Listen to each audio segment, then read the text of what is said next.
What's the dialogue? Who's listening? Adam Curry, John C. Dvorak. It's Thursday, December 13th, 2018. This is your award-winning Gitmo Nation Media Assassination, episode 1094. This is No Agenda.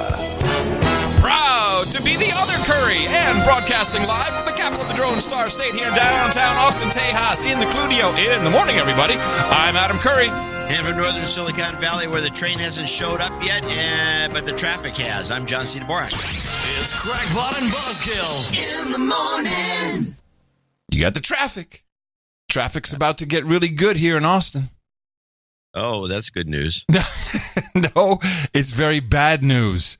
The traffic in Austin is already horrible, and today we hear this announcement. Apple now saying it's going to invest $1 billion in a new campus in Austin, Texas. The campus will be 133 acres and will accommodate 5,000 employees at first, with the capacity later on for up to 15,000 in total. It'll be located less than a mile from Apple's existing Texas facilities and will make it the largest private employer in Austin. Apple says it will house a range of jobs in engineering, R&D operations, finance, sales, and customer support. The company also expanding its operations and adding more than 1,000 jobs in Seattle, San Diego, and Culver City, California as well. So it isn't an HQ2 Amazon style, but it's a big investment in Austin. Austin's already their biggest outpost outside of headquarters. I think they have something like 6,000 people there already. I spent some time with them, I remember, last year. And Austin's just such a robust city when it comes to technology. It's pretty remarkable what's going on there. Oh, it's remarkable what's going on here. It's nothing to do with technology. This is the people part of the business. Get real, CNBC. This is payroll, accountants, content management, no technology. It's all the sales support. I know people who work here. You know, it's like the store support, so the support for the stores themselves who have a lot of issues. All of this stuff. This is people town. It's not exciting. Stay away. I think they put them in South Carolina or someplace where people are pleasant. Yeah, but the problem is we have such a sweet voice. We have such a fantastic tax structure in the state of Texas. Oh, yes, there you go. You see, this is why you put the people here. That's what it's about. Yeah, they don't have to pay personal income tax on the state level. It's great. Like California, it's like 10 plus percent, 10 to 13%. Yeah, it's fantastic. State tax. Mm-hmm. Mm-hmm. Yeah, so where would you rather live if you're making a lot of money at Apple? Well, Northwest Austin, apparently. Mm-hmm. Yeah. I thought you said the traffic's going to get better. That's what I thought you said. Oh, no. It'll just get worse. No, this has got to be it's already a mess there. It's got to be the worst thing. It's going to become worse than anywhere. Yeah. The 405 will be looked at as, wow, this is cool. You can go so fast. I don't think we're in any danger of that happening. But dream on, California boy. It's not good. I'm not very happy with this development. We're moving out of downtown, that's for sure. Where are you going? Well, either we move really nearby, south of the river. Or maybe we'll go really south. Maybe we'll go to Dripping Springs or somewhere, just way out of the way. Dripping Springs is nice. Dripping Springs. Why is that so fun? Sounds like some sick person. That's where all the rock stars live, man. Dripping Springs. Dripping Springs, yes. Uh-huh. Wow. Yeah, I know. It's great. Yeah, go down and move down there with them. Yeah, maybe. We'll see. Yeah, hey, Banger's Ball. Now, where does that come? Oh, because of all the old rock stars? No. Yeah. Oh, yeah. Hey, everybody. It's Adam Curry here in Dripping Springs. Yeah, that'll go over well. Dripping Springs. There's a lot of things going on in the world, although you wouldn't know it if you watched American television news.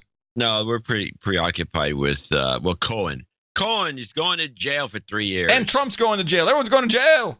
Yeah, Trump's going to jail. He's going to be locked up. Going to lock him up. Yeah, exactly. Again, just completely unwatchable. The only thing that was watchable was and I liked it a lot, was the little show that Trump, Pelosi, and Schumer put on in the Oval Office. Was pretty entertaining. Everybody who went to it thought it was entertaining, and they said, I've never seen anything like it. Well, there you have it. I think that's the way it should always go. Yeah, everything should be new. No, everything should be out in the open. And and what was really shows you what a douchebag. I mean, Schumer's sitting there rocking like he's got Asperger's, and he barely looks at the president once in a while, and then he says stupid stuff that he thinks is funny. Pelosi repeats herself, and she's stammering, and she's upset about everything for no good reason, and he's goading the two of them. What I found interesting was how, at least on Twitter, which is kind of the only place I can still go and find some outrage, it was, the classic two sides. Everyone saw it in their own favorable light.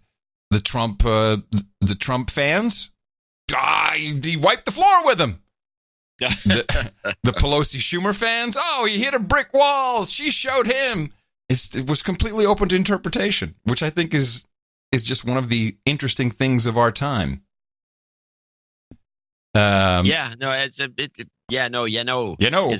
It's become quite interesting. I agree. I thought the media's, of course, this was I think the full episode of the reality show lasted about 10 minutes.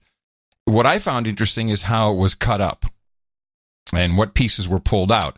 And the one that I'll play for you is what the BBC did with it. Oh, that would be a nice contrast with what CBS did with it, which is what I have. Do you want to do BBC first or CBS? Well, let's think. What would be... They're probably very similar. I think about it. Actually, BBC, I think, hates Trump more. Let's go with CBS, which is a long clip. Okay. Because they really got such a kick out of it. And by the way, I'm not sure I even have the intro on this clip, but it's funny. It's pretty funny. And then we have the easy one, the wall. That'll be the one that will be the easiest of all. That was President Trump's attempt at a joke in his first face-to-face meeting with Democratic leaders after the midterm elections and with a partial government shutdown 10 days away. The shutdown is not worth anything, and that you should not have a Trump shutdown.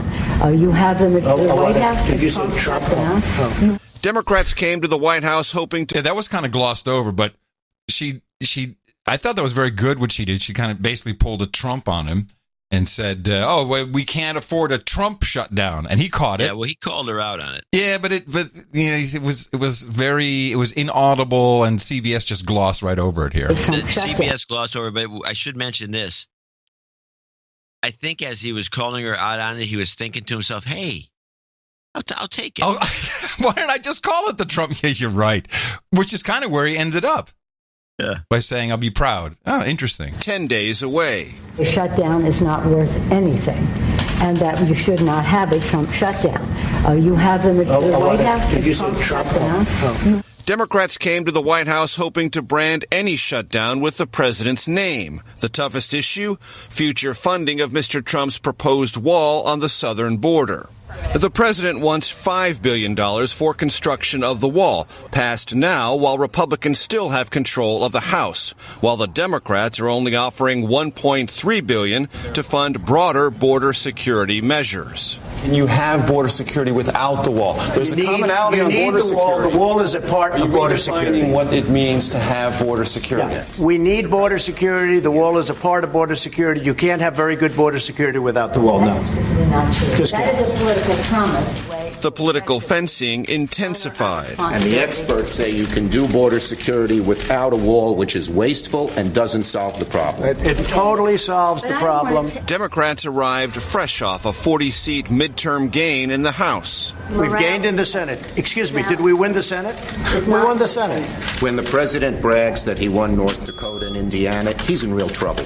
As now having extended family in the great state of Indiana, being a half Hoosier, I'm incredibly insulted by this. Yeah, it was insulting, Schumer's comment. Although I asked Tina, and she's like, I don't give a crap. That's okay. I think They mentioned our name. That's a plus. She identifies more with Chicago. But, it just seems like a dumb thing to do. It politically doesn't matter.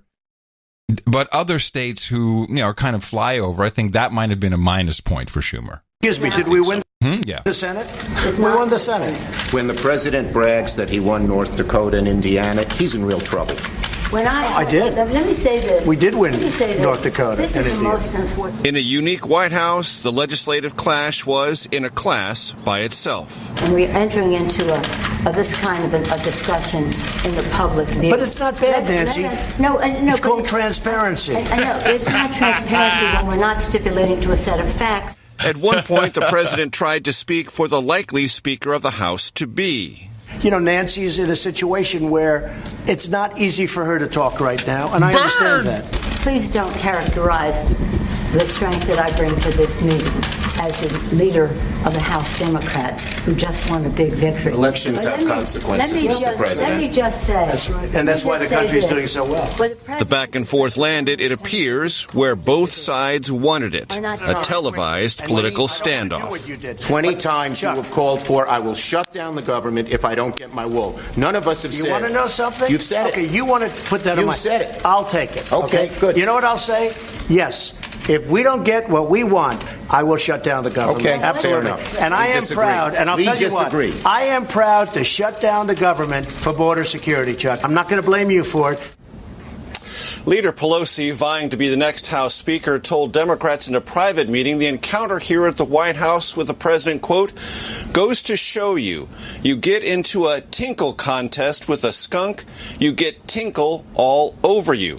As for the president's continued push for the wall, Pelosi said, and again I quote, it's like a manhood thing for him, as if manhood could ever be associated with him. This was really interesting because this was a quote that came from an unnamed source, and they're kind of reporting it as it had really happened. Yeah. Do they even say a source? Or what? Let me just go back for a second. No, to be the next House straight up. Let me listen Speaker again. told Democrats in a private meeting the encounter here at the White House with the president, quote, Yeah, because I saw the reporting on it. It was just because I was like, oh, is there a clip of this? And this is what I need to clip. No, there's no clip of it. It was just something that someone said she said. goes to show you, you get into a tinkle contest with a skunk, Who else you would get say something tinkle that all stupid?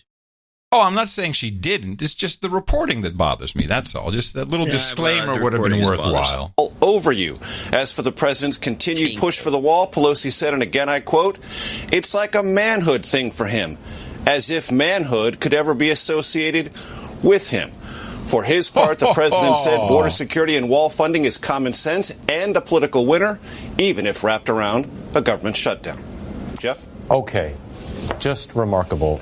Major Garrett's right in the middle of all of it today. Thank you, Major. Oh, my goodness. Just remarkable. Well, I got the ISO of that for the end of the show because I think it would reflect on the show. Ooh, that's a good one. Let me listen. Just remarkable. Yeah, I also have one that I'll get to later. That's definitely a contender, for sure.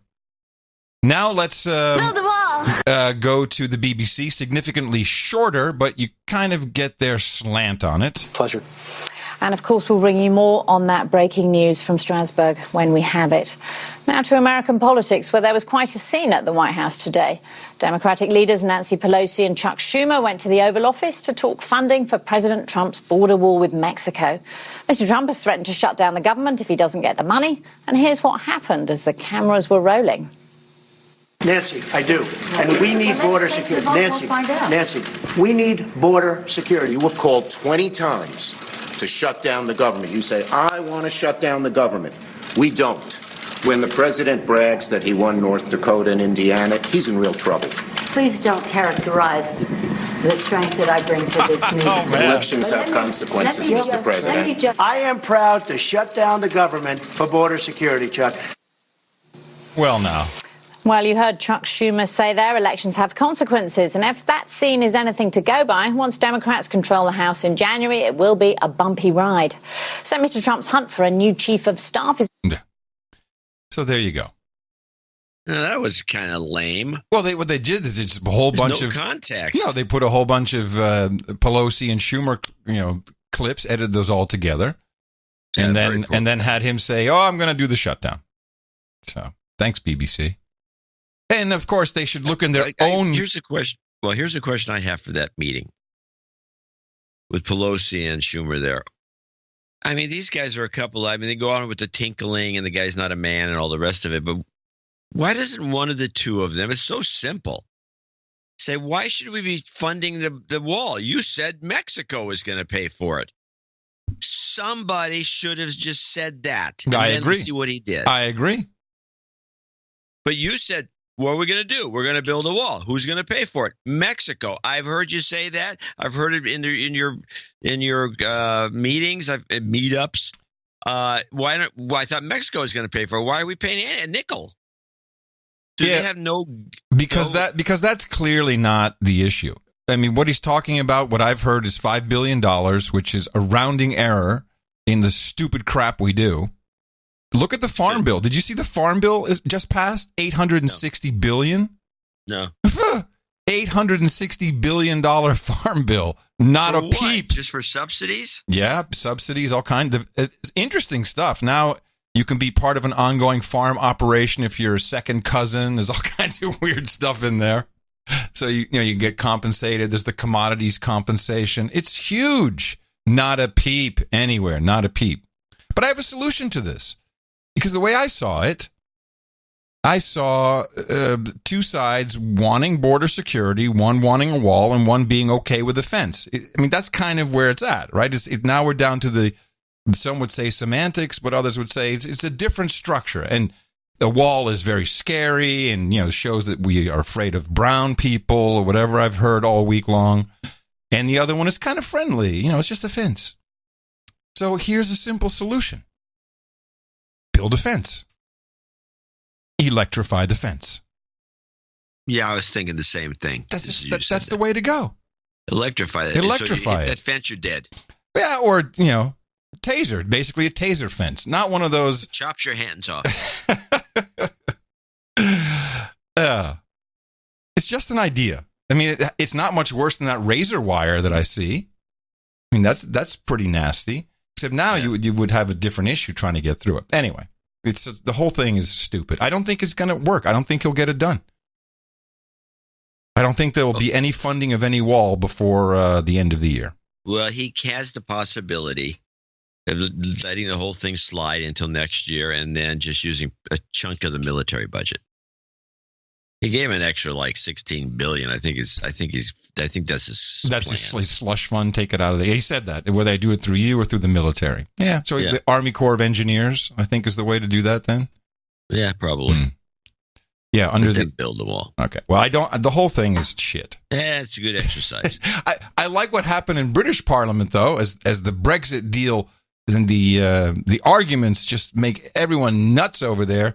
One member of Parliament took it a bit far. Sending in questions. BBCOS is the hashtag. Here's one coming in from a BBC News Channel viewer saying, what happened with the mace in Parliament? Well, I can help you out with that one. A Labour MP, Lloyd Russell Moyle, has been ordered out of the House of Commons for the rest of the day after he removed the mace. You can see him holding it there in protest at the government's decision to delay the vote.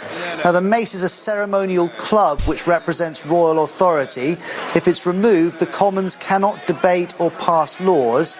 After Mr. Russell Moyle took the mace, he walked towards the main doors in the Commons chamber. He was stopped by Commons officials who took the mace off him and returned it, as you can see, to its place in front of the Speaker's chair. But he was politely asked to vacate for the rest of the day. Well, the mace, the sacred Illuminati stick, whatever that thing is. The actual audio was much funnier of the Speaker of Parliament. He's like, oh no, what's going on here? It needs to be resumed what day?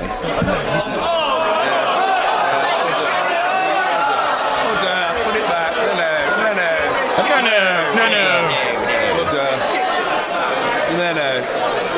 No.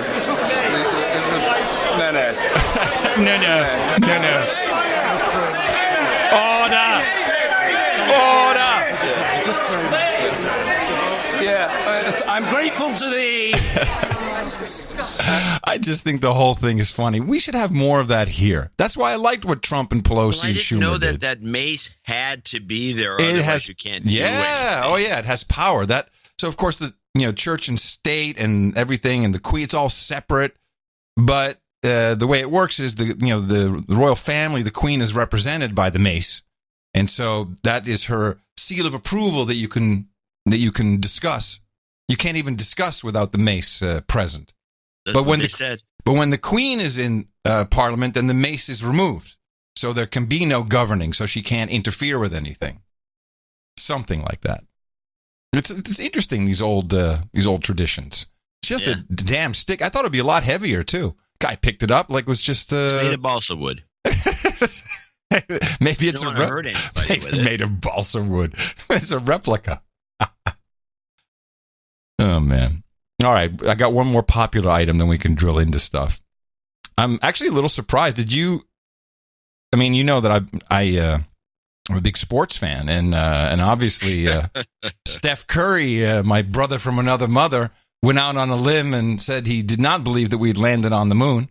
Yeah, which makes 2 Currys out of thousands. I think maybe all the Currys. Pretty much all the Currys are now saying this. And then I think NASA said, "Oh, you don't believe that? Come over here. We'll show you our moon rocks." And but I got the biggest kick out of how far this was taken by my buddies over there at the PTI podcast, which I listen to all the time. You ever listen to PTI? The guys at PTI? PTI. Do you listen to PTI? I like PTI. I've always liked it. It stands for Pardon the Interruption. Yes. Something you probably don't know. Yes, I do. I can see it right here on the album art. Okay. I clipped this myself, I'll have you know. This is... Have you ever... Okay. I'm not going to go into this. Just go ahead and play your little game, ridiculing the sports fans out there who are more serious about things than you are, I'm guessing. Yesterday, we mentioned that Steph Curry did not believe that men had ever landed on the moon. I said I thought this had... By the way, if this is the club you want to hang out with the rest of the sports fans, I don't need to belong. ...to be a lighthearted homage to Kyrie Irving saying the earth was flat. But it appears Curry actually believes this. He said so on the Winging It podcast, hosted by fellow NBAers Vince Carter and Kent Bazemore. Wilbon, is questioning the moon landing a bad look for Steph Curry? It's a bad look for everybody, and it's not just Steph Curry. And I'm going to say this. Let me start by saying, if this is a joke, if they're just trolling people, because I believe Kyrie's doing that, I feel certain that he's doing that. And I think Steph's doing that. But let me just say the 3 people who have taken up this cause in the last 48 hours. Mark Spears of this network and this company, Steph Curry and Jalen Rose. These 3 people are my friends. I know them well. I'm with them. Their discussions all the time. I know their intellects. Don't do this. Don't come out and say, we saw these pictures are kind of grainy, they're black and white. Happened before I was born. Because does that mean you don't believe in slavery? Does that mean you don't believe in the Revolutionary War? Did it not happen because it didn't happen on your watch? Don't do this. So you guys are too smart. You're supposed to be Are you woke. saying Jalen Rose? Jalen, I listened to Jalen today. These are my guys. Rose?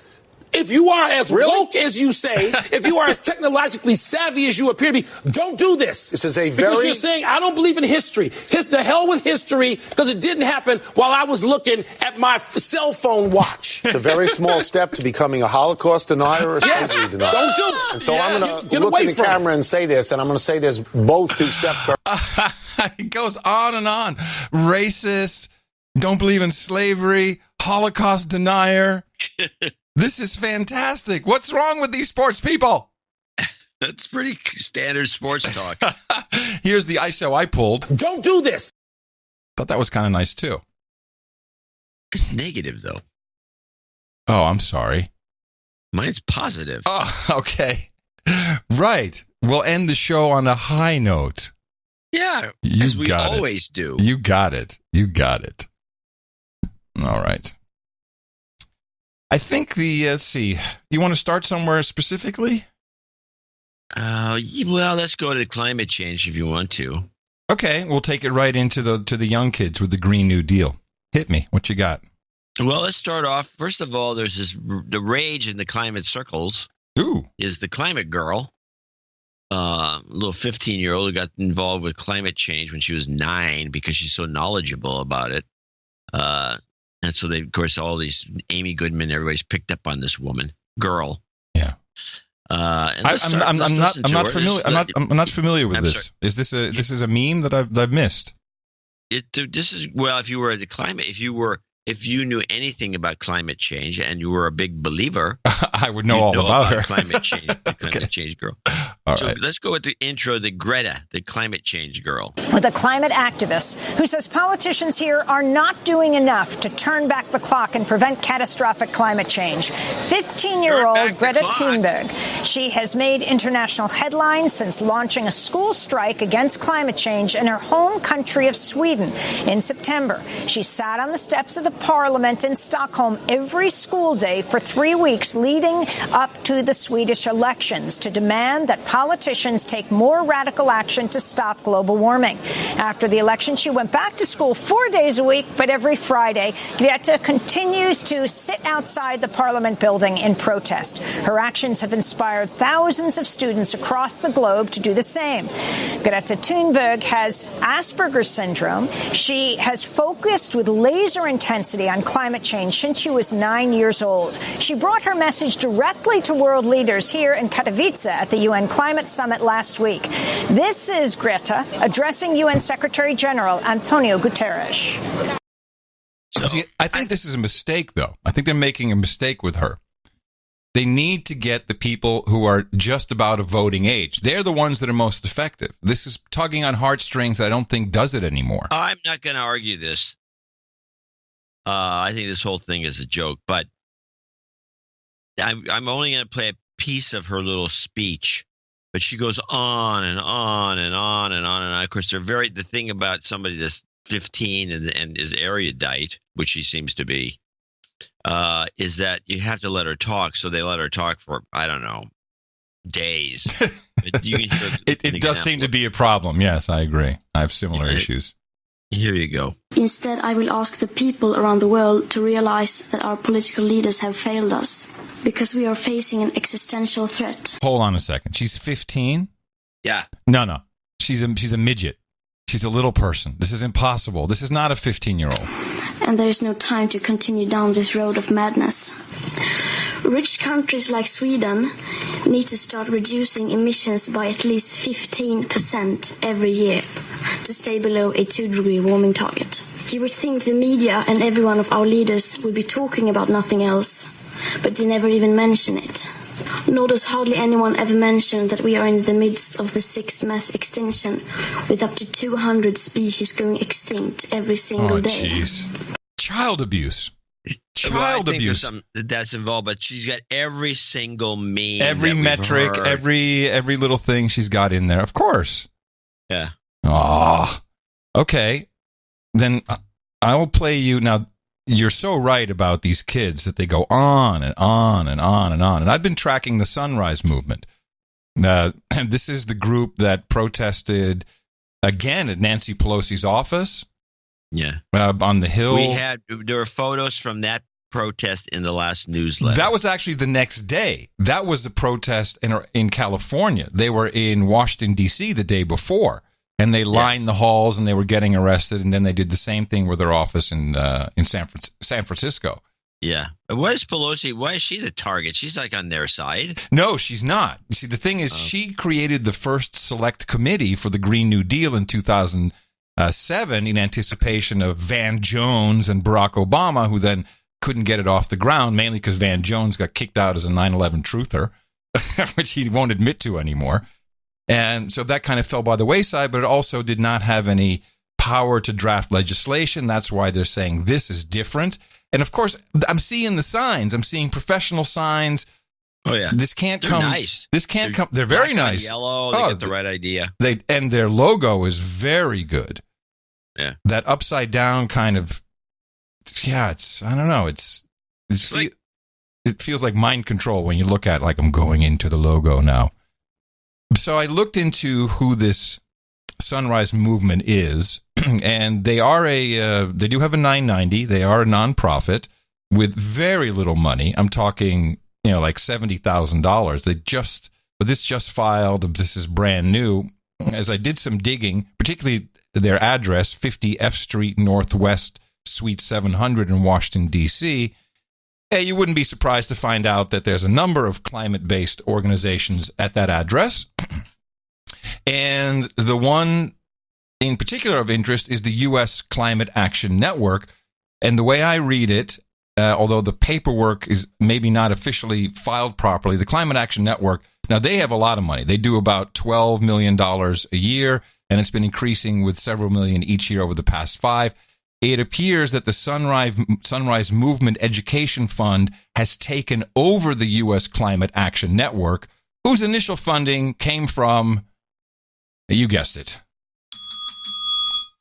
George Soros. The Open Society Institute. Yes, of course. Yeah. So of course, that's where the money comes from. 2 co-founders. We heard from Varshini Prakash on the last time we played some clips when she was on the Young Turks. The kid who interests me the most, a very reminiscent of David Hogg from the Parkland shooting at the school, is another co-founder of the Sunrise Movement, and that's Jeremy Ornstein. And I think he's just about 18 or 19. He was in the halls when they were protesting Pelosi. I can't play the whole clip because it's 6 minutes and the audio isn't all that great. But he goes into a story that he tells off the cuff, just ad hoc, rolls it out, fantastically done. The kid is a real pro. The only problem is his story is bullshit, and you can tell it right from the beginning, so I'll play that part. Oh, by the way, of course, they had to release this on YouTube with all kinds of inspirational music. I'm going to start telling a story about my grandparents. They were born in Hungary, and when the Nazis rose to power, they lost almost everyone, friends and family, killed in the Holocaust. But they survived the war and moved to Cincinnati, Ohio to start a new life. I remember one day I was maybe 8 and my brother was 10, and we were in my grandparents' apartment, and I remember my brother Nicholas secretly taking a copy of my grandmother's Holocaust memoirs and going into the bathroom to read it. And I remember my parents finding him and bringing him out and gently scolding him and saying to both of us, "You're too young to read this. You're gonna have to wait a few years."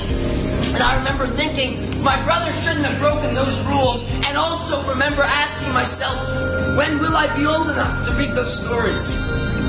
And it was just a few years later when my parents let me follow my brother into the Temple Auditorium where there was a presentation on the Holocaust. I remember how mature I felt. You know, my head was up, my shoulders were back, and I was full of resolve. Because you have to be full of resolve when you're grappling with something so serious, when you're dealing with the past that's so painful. I mean, I could just go on and on with this kid. I mean, he wraps it up. He does. I mean, I'll just go to a piece a little further because he gets snaps and everything from the kids in the hallway. No applause, just snaps. Of course. Serious we were about fixing these problems because we have endured bullets and storms and fires because we've had to grow up one too many times. Speaker Pelosi, Democratic leadership, we are asking you to grow up. When will you confront? Woo! Actual applause. So I'm not so sure that his mom from, where was she from? Hungary. I'm not so sure she wrote her notes in English that his brother could find when he was 8 years old. Maybe she wrote it in English. Doubtful. No, that story sounds like a crock. Which it could be. It could be that her mother wrote a book. That's also possible. I thought it was grandmother. Grandmother. Yeah, grandmother. Yeah, it could be that she wrote a book. I don't know. But this kid is good. Ornstein is his name. Oh, look at this. Anna Ornstein. Professor Emerita of Child Psychology. Oh, okay. And she writes about the Holocaust. Maybe that's her. Yeah, maybe it's the book they're talking about. Yeah, well, maybe she psychologized her grandson.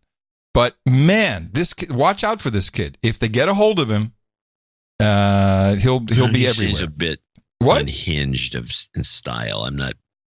Oh, I said just like David Hogg. He'll go, and he'll burn out. When's the last time you heard his name? That's what I'm saying. He'll burn out. I'm just pointing it out. Trudeau in the big. Wait a minute, let's back off here. I'm still in the Green New Deal. Okay, but before you leave this kid, I don't understand how they're associating the Holocaust with climate change. Don't you think that's something of a bit or No, a bit no, much? no, John, no. Because if you listen to the whole thing, and I played a little bit of it there, these kids are growing up believing that the world is on fire, it's on flood, it's on earthquake, it's on everything. They're all going to die. Their schools are being shot up, also climate change. They're traumatized. They're traumatized. Yes. He equates this to the Holocaust, where kids were also being killed. Who has traumatized these kids? Not us. No. Oh, I know. But this is what you get when the child abuse is complete. These kids are very serious. I don't know if they'll be taken seriously by the Democrats, who they seem to be wanting to partner with.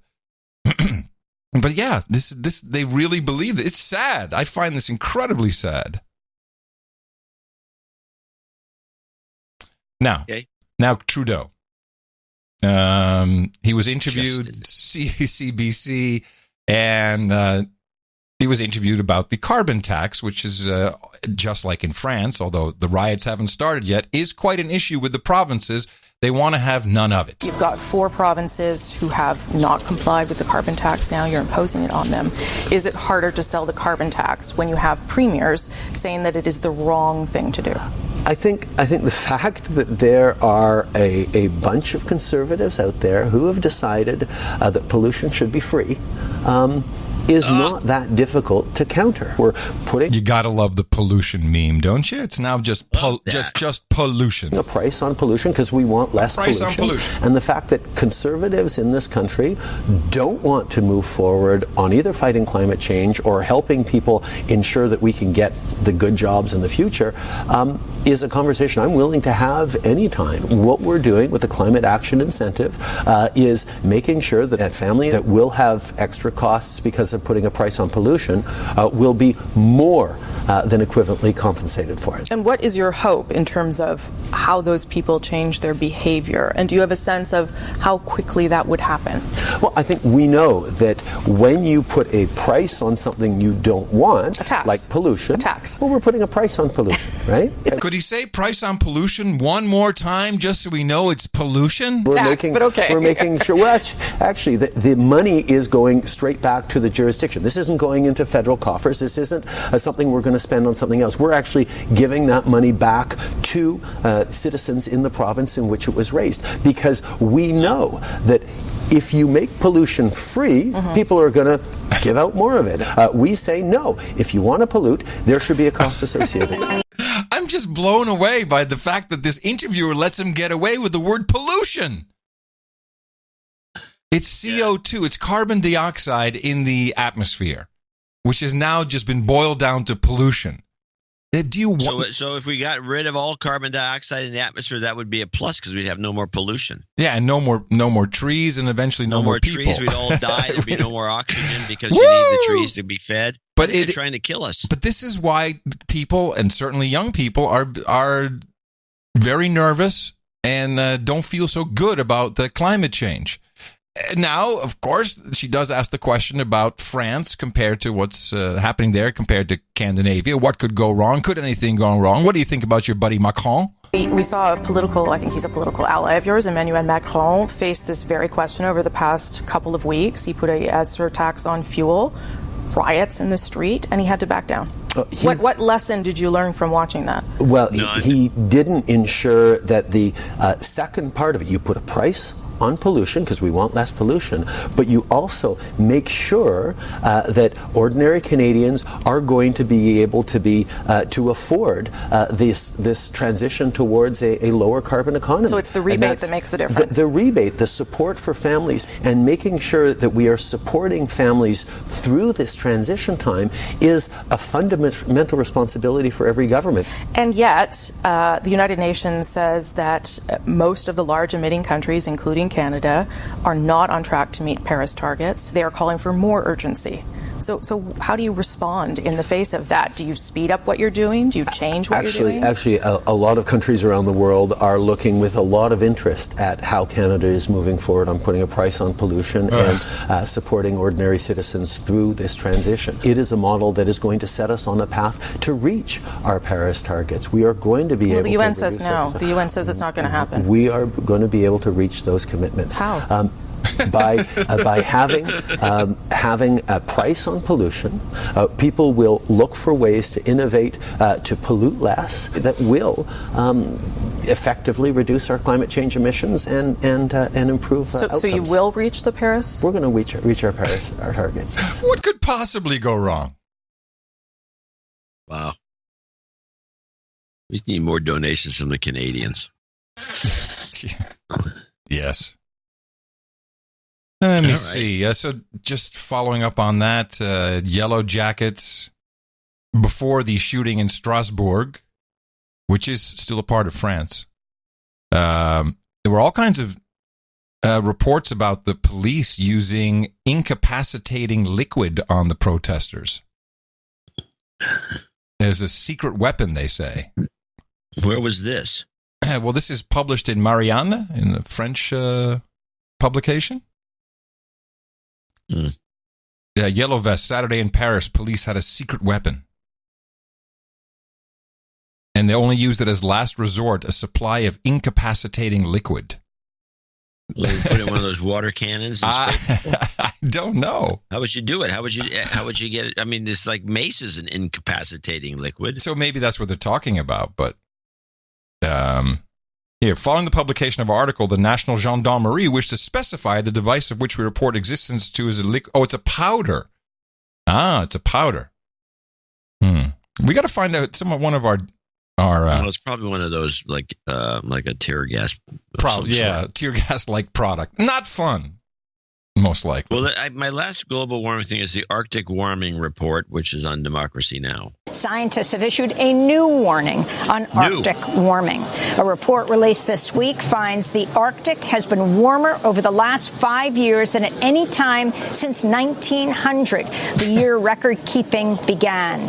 The region is warming at twice the rate of the rest of the planet.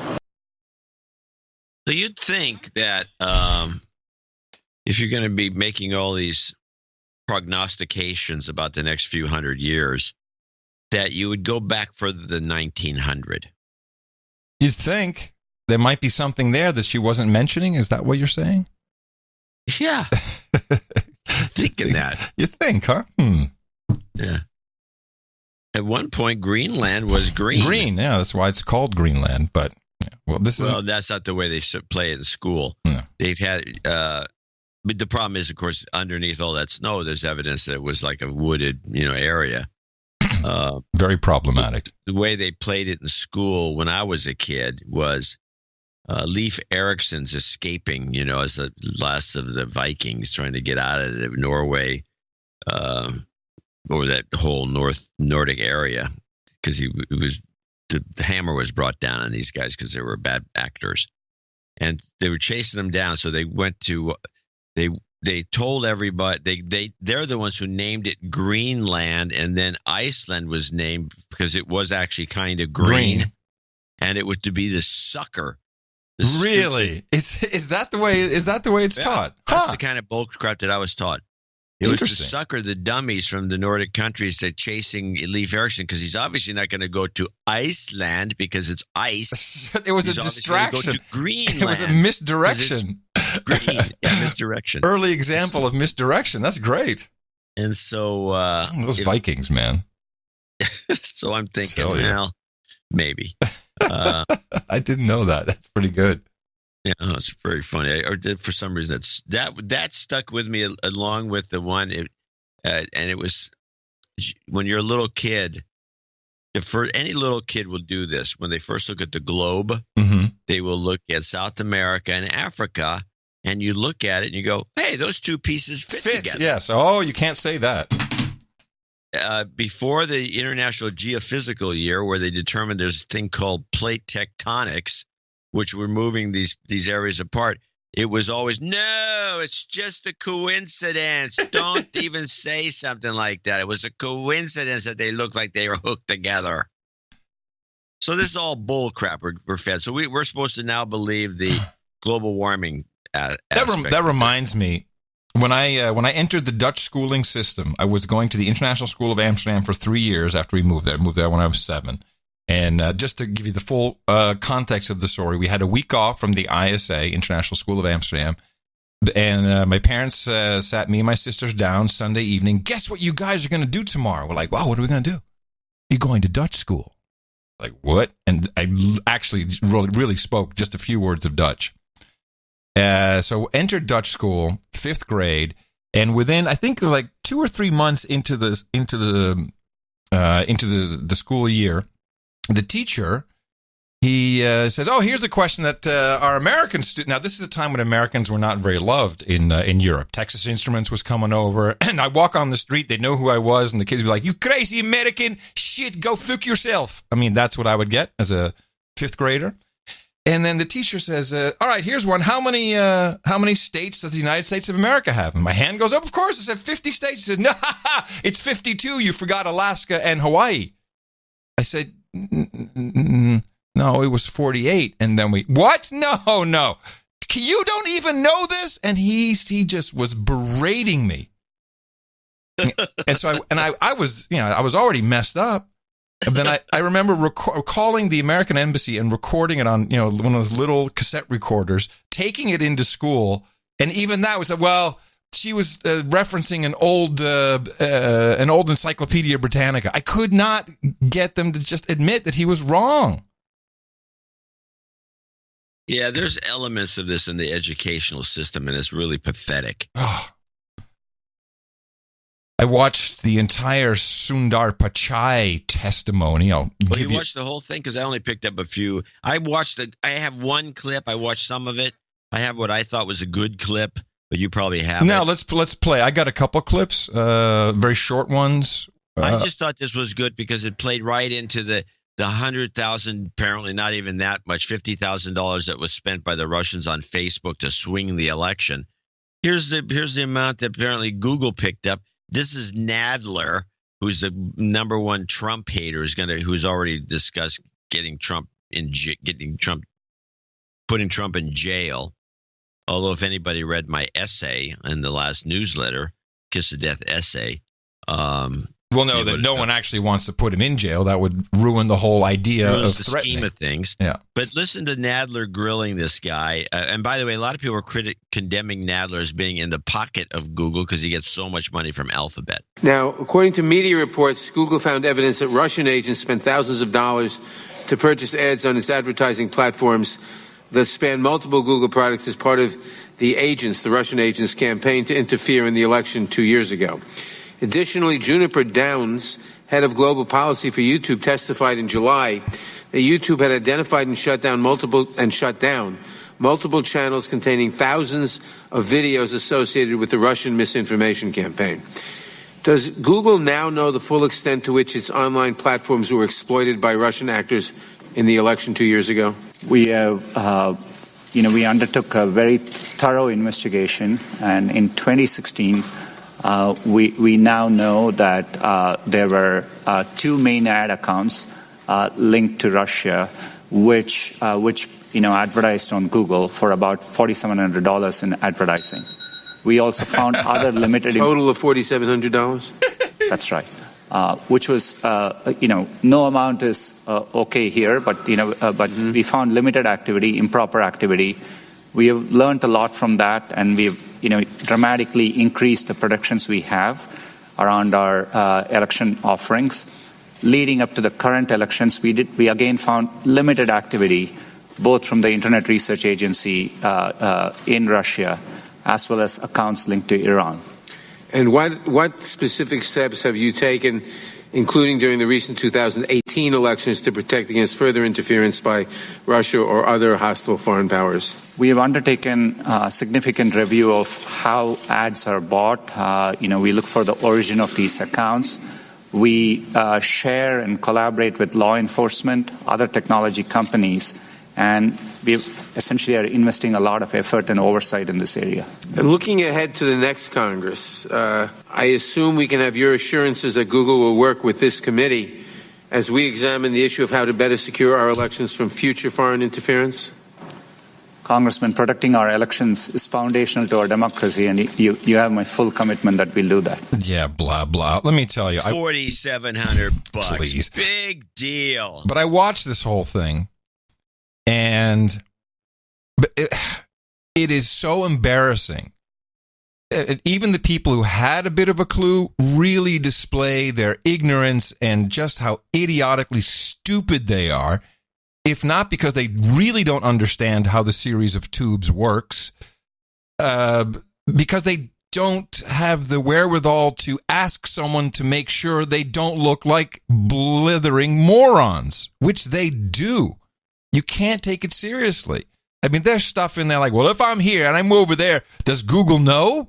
You know, like, well, unless you leave it so wide open for Pachar to go, well, I don't know. It depends on your phone, depends on what apps you have installed. I mean, there was just nothing really substantial. Well, there's one small thing that came out that may be important, but it started off with pontificating. Is Lofgren, well, let's talk about search and how search works. I think it's important to talk about how search works. Right now, if you Google the word idiot under images, a picture of Donald Trump comes up. Biased! I just did that. Biased, I tell you. How would that happen? How does search work so that would occur? We provide search today for any time you type in a keyword. We, as Google, we've gone out and crawled and stored copies of billions of web pages. He says stored, but it almost sounds like stoled. And I just want to believe that's what he's thinking in his mind. I stole all that. In our index. And we take the keyword and match it against web pages and rank them based on over 200 signals. Things like relevance, freshness, popularity, how other people are using it. And based on that, at any given time, we try to rank and find the best results for that query. And then we evaluate them with external raters to make sure that, and they evaluate it to objective guidelines. And that's how we make sure the process is working. So it's not some little man sitting behind the curtain figuring out what we're going to show the user. It's basically a compilation of what users are generating and trying to sort through that information. I think she's on the payroll, too. Yeah. Don't worry, it's not some little man who's putting, he conveniently omits the idea that the search results are also tailored to you as an individual, and moreover, your location. Someone was talking about that, and I did the experiment yesterday. We do a search query, and then you actually do it with two different browsers just to make it kind of fair. And then flip on the VPN, do the exact same search query from California, and you get very different results. Try gun control as an example. It's very different. My favorite thing is whatever VPN area you're coming from. It changes the language. Apparently a woman in Vancouver who wants to meet me, and she's also in Berkeley. No way! The same woman. Is she hot? Yeah. I can't believe this. What are the chances? Onward. Number 2. This, I think, is something where Google can get caught up. And this is good latte. What's his name? Good lat? You spell it good latte. He's a good latte. So good latte, who I think is the chairman, he has asked a question about the advertising rates for politicians. And what you have to know is that I think it's law. Correct me if I'm wrong. When you buy television media for a political campaign, the seller, I believe, is obligated to give you the cheapest rate and the same cheap rate that everybody else gets. Are you familiar with this? I'm not familiar with it being law, but it would make sense. Could two competing political candidates targeting the same audience see different ad rates? And if yes, could that disparity be substantial? There wouldn't be a difference based on any political reasons unless there are keywords which are of particular interest and the market determines it. So it's essentially a supply-demand equilibrium. It can lead to difference in rates, but it will vary from time to time. Can those rates be very substantial in difference? There could be occasions where, yes, there could be difference in rates. Yeah, I haven't looked at the specifics of it. Yes. But it's decided by the system, and it's a process we have done for over 20 years. And let me assure you, anything to do with our civic process, we make sure we do so in a nonpartisan way, and it's really important for us. Yeah, I think he's going to run into some headwinds there because they're all going to say, well, wait a minute, how do you determine the price for this campaign or my campaign? And these people are so clueless in Congress. Because, of course, it's very difficult to get that ad rate the same as television because it's apples and oranges. But I think they're going to make an issue about that. Now, China, the question about China was, of course, asked by our own Sheila Jackson Lee. And as you know, she's representative for Houston, has a great relationship with China, is always talking up China, and with the port, and we love China, goes to China, goes on special little trips to junkets. Make sure our bond of friendship and cooperation with China is strong. Food, she loves China. So she's the one to ask about China. I am concerned that you are now going back into China and upholding the dragonfly procedures which would help censor Chinese persons seeking a lifeline of democracy and freedom. Congressman, at the outset, right now we have no plans to... I liked how he said congressman to everybody, including the congresswomen. I don't know if that was on purpose, but he kept doing it. Democracy and freedom. Congressman, at the outset, right now we have no plans to launch in China. We don't have a search product there. Our core mission is to provide users access to information, and getting access to information is an important human right. So we are always compelled across the world to try hard to provide that information. I'm committed to being fully transparent, including with policymakers, to the extent we ever develop plans to do that. No, sounds like she asked the right question. He gave the right answer. Nothing going on in China. Information is a human right? Yes, of course it's a human right, John. Which is how I'd like to get some information right now. What would you like? I can give it to you. No, I'm going to start working. I'm going to make a list. Oh, okay. It's your human right to do so. They did have one gotcha. No. My human right is not to want access to information. My human right, according to him, is the access. Oh. Huge difference. I think they got him on this. This was the only real bias question, which is what this was really about. This was all about bias. No one understood an algorithm. And 3.5 hours of just pure drivel. Yeah, it was bad. This Jim Jordan, he had the, I guess, kind of smoking gun to show that Google, through their own wording, which Bashar just denied, had specifically done some work to help out a political party during the midterm elections. Here's the clip. Mr. Pichai, in your opening statement, you said, I lead this company without political bias and work to ensure that our products operate that way. Ileana Murillo is Google's head of multicultural marketing. Does Ms. Murillo do good work? I'm not directly familiar with her work, but she's an employee of Google, and we are proud of her employees. Well, you praised her work. The day after the 2016 election, in a 4-page email she wrote about her work with the Latino vote, she said, even Sundar gave our effort a shout-out. Is she referring to you there? She was referring to my communication around translation for a different related effort.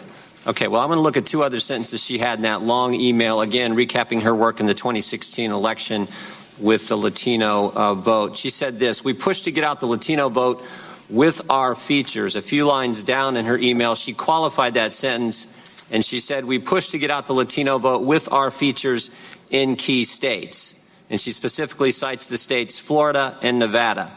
Near the end of her email, in a similar sentence, she says, we supported partners like Voto Latino to pay for rides to the polls in key states. With me? I want to kind of analyze those 2 sentences. We pushed to get out the Latino vote with our features in key states. We supported partners like Voto Latino to pay for rides to the polls in key states. Is it fair to say the we in both sentences, Mr. Pichai, refers to Google? Congressman, we are very concerned whenever there are allegations like that. Our team looked into it. I'm not asking that question. I'm asking, is it fair to say the we in both sentences refers to the company Google? As Google, we wouldn't participate in any partisan efforts around any civic process. So, I don't think so. So we pushed And we supported partners like Voto Latino to pay for rides in polls in key states, and we pushed to get out the Latino vote during the 2016 election. And how were they getting that done? They were getting that done by, according to Ms. Morello, your head of multicultural marketing, by altering your features or configuring your features in such a way and for paying for rides for people to get to the polls. Not that any of that is illegal, mind you. But it was odd that Pichar just kept denying. It went on for minutes. No, I'm not. No, we would never do anything biased like that. We would, but I have the email saying you did it. And it's like, just admit it. What difference does it make? It's not illegal. No, it's not. But it is biased, which is what they're trying to avoid. Which is what, yeah, and it just went nowhere. It really went nowhere. I have just one last clip that kind of moves into an interesting story. This is about the content flagging. We discussed this. I raised the case of the Alliance Defending Freedom's content being removed after being reported by a trusted flagger on YouTube.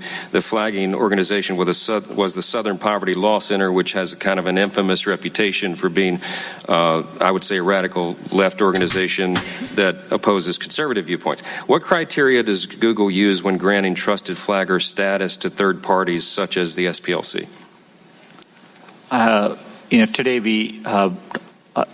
I first want to clarify one thing. Our trusted flaggers don't remove content. They can flag content for us to review, and we review flag content. It's mostly used by law enforcement, many nonprofit agencies in areas, important areas like child safety, terrorism, and so on. Southern Poverty Law Center is a trusted flagger. People can register. Last we checked, they've never flagged a single video on our platform. We have reached out to a wide variety of organizations, including conservative organizations. We would be happy to take your suggestions to add, organizations as trusted flaggers. I appreciate that. We need a little objectivity in the reviewers, and I'll yield back. Oh, jeez. That went nowhere. Yeah, but he actually is like believing that where, and this is the story I wanted to get to, big article in The Guardian about Snopes. Snopes is very disappointed and angry. Journalists working as fact-checkers for Facebook, in this case, have pushed to end a controversial media partnership with a social network, saying the company has ignored their concerns and failed to use their expertise to combat misinformation. And this is Brooke Binkowski, former managing editor of Snopes, a fact-checking site that has partnered with Facebook for 2 years. She says they're not taking anything seriously. They're more interested in making themselves look good and passing the buck, but they clearly don't care. You're talking about Facebook. Facebook in this case. But it's the same fact-check network, the International Fact-Check Network, that includes, that works for Google and includes Snopes, and on the other side, the Daily Caller Foundation. And here's, in black and white, they don't care. They really don't give a crap about what you're doing with your... Of course they don't. Yeah. And all those people should be living here where it's nice and cheap for them. But yeah. Well, I think Facebook should just move to Austin. No. We keep it right where it is. But with that, I would like to thank you for your courage and say in the morning to you, John C. Dvorak, the man who put the C in SPLC. Dvorak. In the morning to you, Mr. Adam Curry. Also in the morning to all ships at sea, boots on the ground, feet in the air, subs in the water, and all the dames and knights out there. And in the morning to the troll room. Hello, trolls. Got your polls? NoAgendaStream.com is where they always show up. You can join them every Sunday and Thursday morning when we do the show live, and we are always happy. I'm in a cave. Always happy to have them here and covering our ass or fact-checking it, so it may need to be. And in the morning to Cesium 137 brought us the artwork for episode 1093. The title of that was Right Puberty. And this was a very nice image. This was the last puzzle piece that fits into the huge puzzle with no agenda stamped across it. It was, I don't know, it was something about it. It really, really felt good. It jumped out at you. But this was a controversial pick because this was not our original pick. Okay. Mike Riley had the piece that we wanted to use. Yeah, I'm going in to look now. Which was the piece with OAC or AOC, whatever her name is. Oh, with the moonshot, yes. It's the moon, because you talk about the moonshot, and it's a takeoff from that guy's name. The Hugo movie guy. Yeah, the famous French movie maker. And so we picked that piece to begin with, and then before we posted, we'd picked it. I'd put his name in the credits and everything. Yeah, I said, wait a minute, we can't use this piece. We're such pussies. Yeah, well, no, we can't use the piece, and the reason was, it's because what happens if somebody shoots this woman? She had the bullet with There's the rocket ship. The rocket was in her eye. It was in her eye. It did look like a bullet. It looks like a bullet. Yeah. And so then all of a sudden we're the bad guys. And so we pulled the piece and went with the other piece, which we liked a lot too. Adam actually liked the jigsaw puzzle piece more, and I'm the one who thought the other piece was better. And he finally came to my side on this, and we picked it. And then I also and the reason why is the puzzle piece. You argued correctly can be used for anything, anytime. It's a perfect evergreen. AOC, we might be able to use it, but there was something about the moon, and it made sense for the episode. Yes, but but once we determined that it was not acceptable because of the bullet, that was the end of it. It won't be an evergreen either, but you can go there, go to the website and check it out.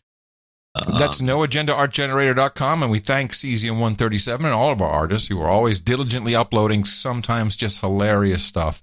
And it's on view for everyone. It's on display, noagendaartgenerator.com, and you can also upload your art. And that's how a lot of people participate in our value network. And thank you, Cesium-137. Yes. Now, you had a newsletter fail, as you said. This year was a disaster for some of these newsletters. This one, I got a lot of notes from people saying that, I never got the thing. I think I read a couple of these. From Alexander, it says, for your information, never made my mailbox. And that's a first. Most of all the previous problematic newsletters did arrive. So he didn't get it. A number of people didn't get it. He says, hi, John, I haven't received my newsletter earlier today. I've only received this mail from that. In other words, the text message I sent. Right. In the last few weeks, I know you've been commenting on the newsletters not getting through. I have received all of those, but have not received this one. Now, some people finally dug around and they found it in the promotions box. And it was nice. It was an essay, which you and I always laugh about. So whenever you write down and sit down and write an essay, it usually results in much lower donations. Yes, the donations go way down. And are you now considering still doing them? Because you kind of said in your follow-up that it appears I'm not going to do them anymore. What's the point if we get, everybody hates them? Well, here's what I wanted to jump in on. You said it appears the audience, that would be our producers who receive the newsletter, actually just want animated GIFs. They love the animated GIFs. Do you think that this is the way we should go? I mean, is there animated? I mean, I know the answer to this because we always take the low road when we can. The low road always works. The low road always works. It's just so sad when people say, give us a newsletter with some content, and you do it, and it just, Anyway. Yes, this is what the problem is. It's because people really just want animated GIFs. That's the bottom line, and we're being honest with you. This is what you respond to. But this apparently was some delivery issues. I don't know why. It doesn't make any sense. But I've been thinking there's been some changes in the algos that send stuff to the promotions box. Yeah. Somebody suggested that if you don't open the newsletter he says he noticed this. Oh, then Google makes a decision for you. Yeah, he says that he used to always open the newsletter, open. Then for some reason, or he'd skip 3 of them. Right. And he says, and ever since after that, it's been showing up in promotions no matter what he does.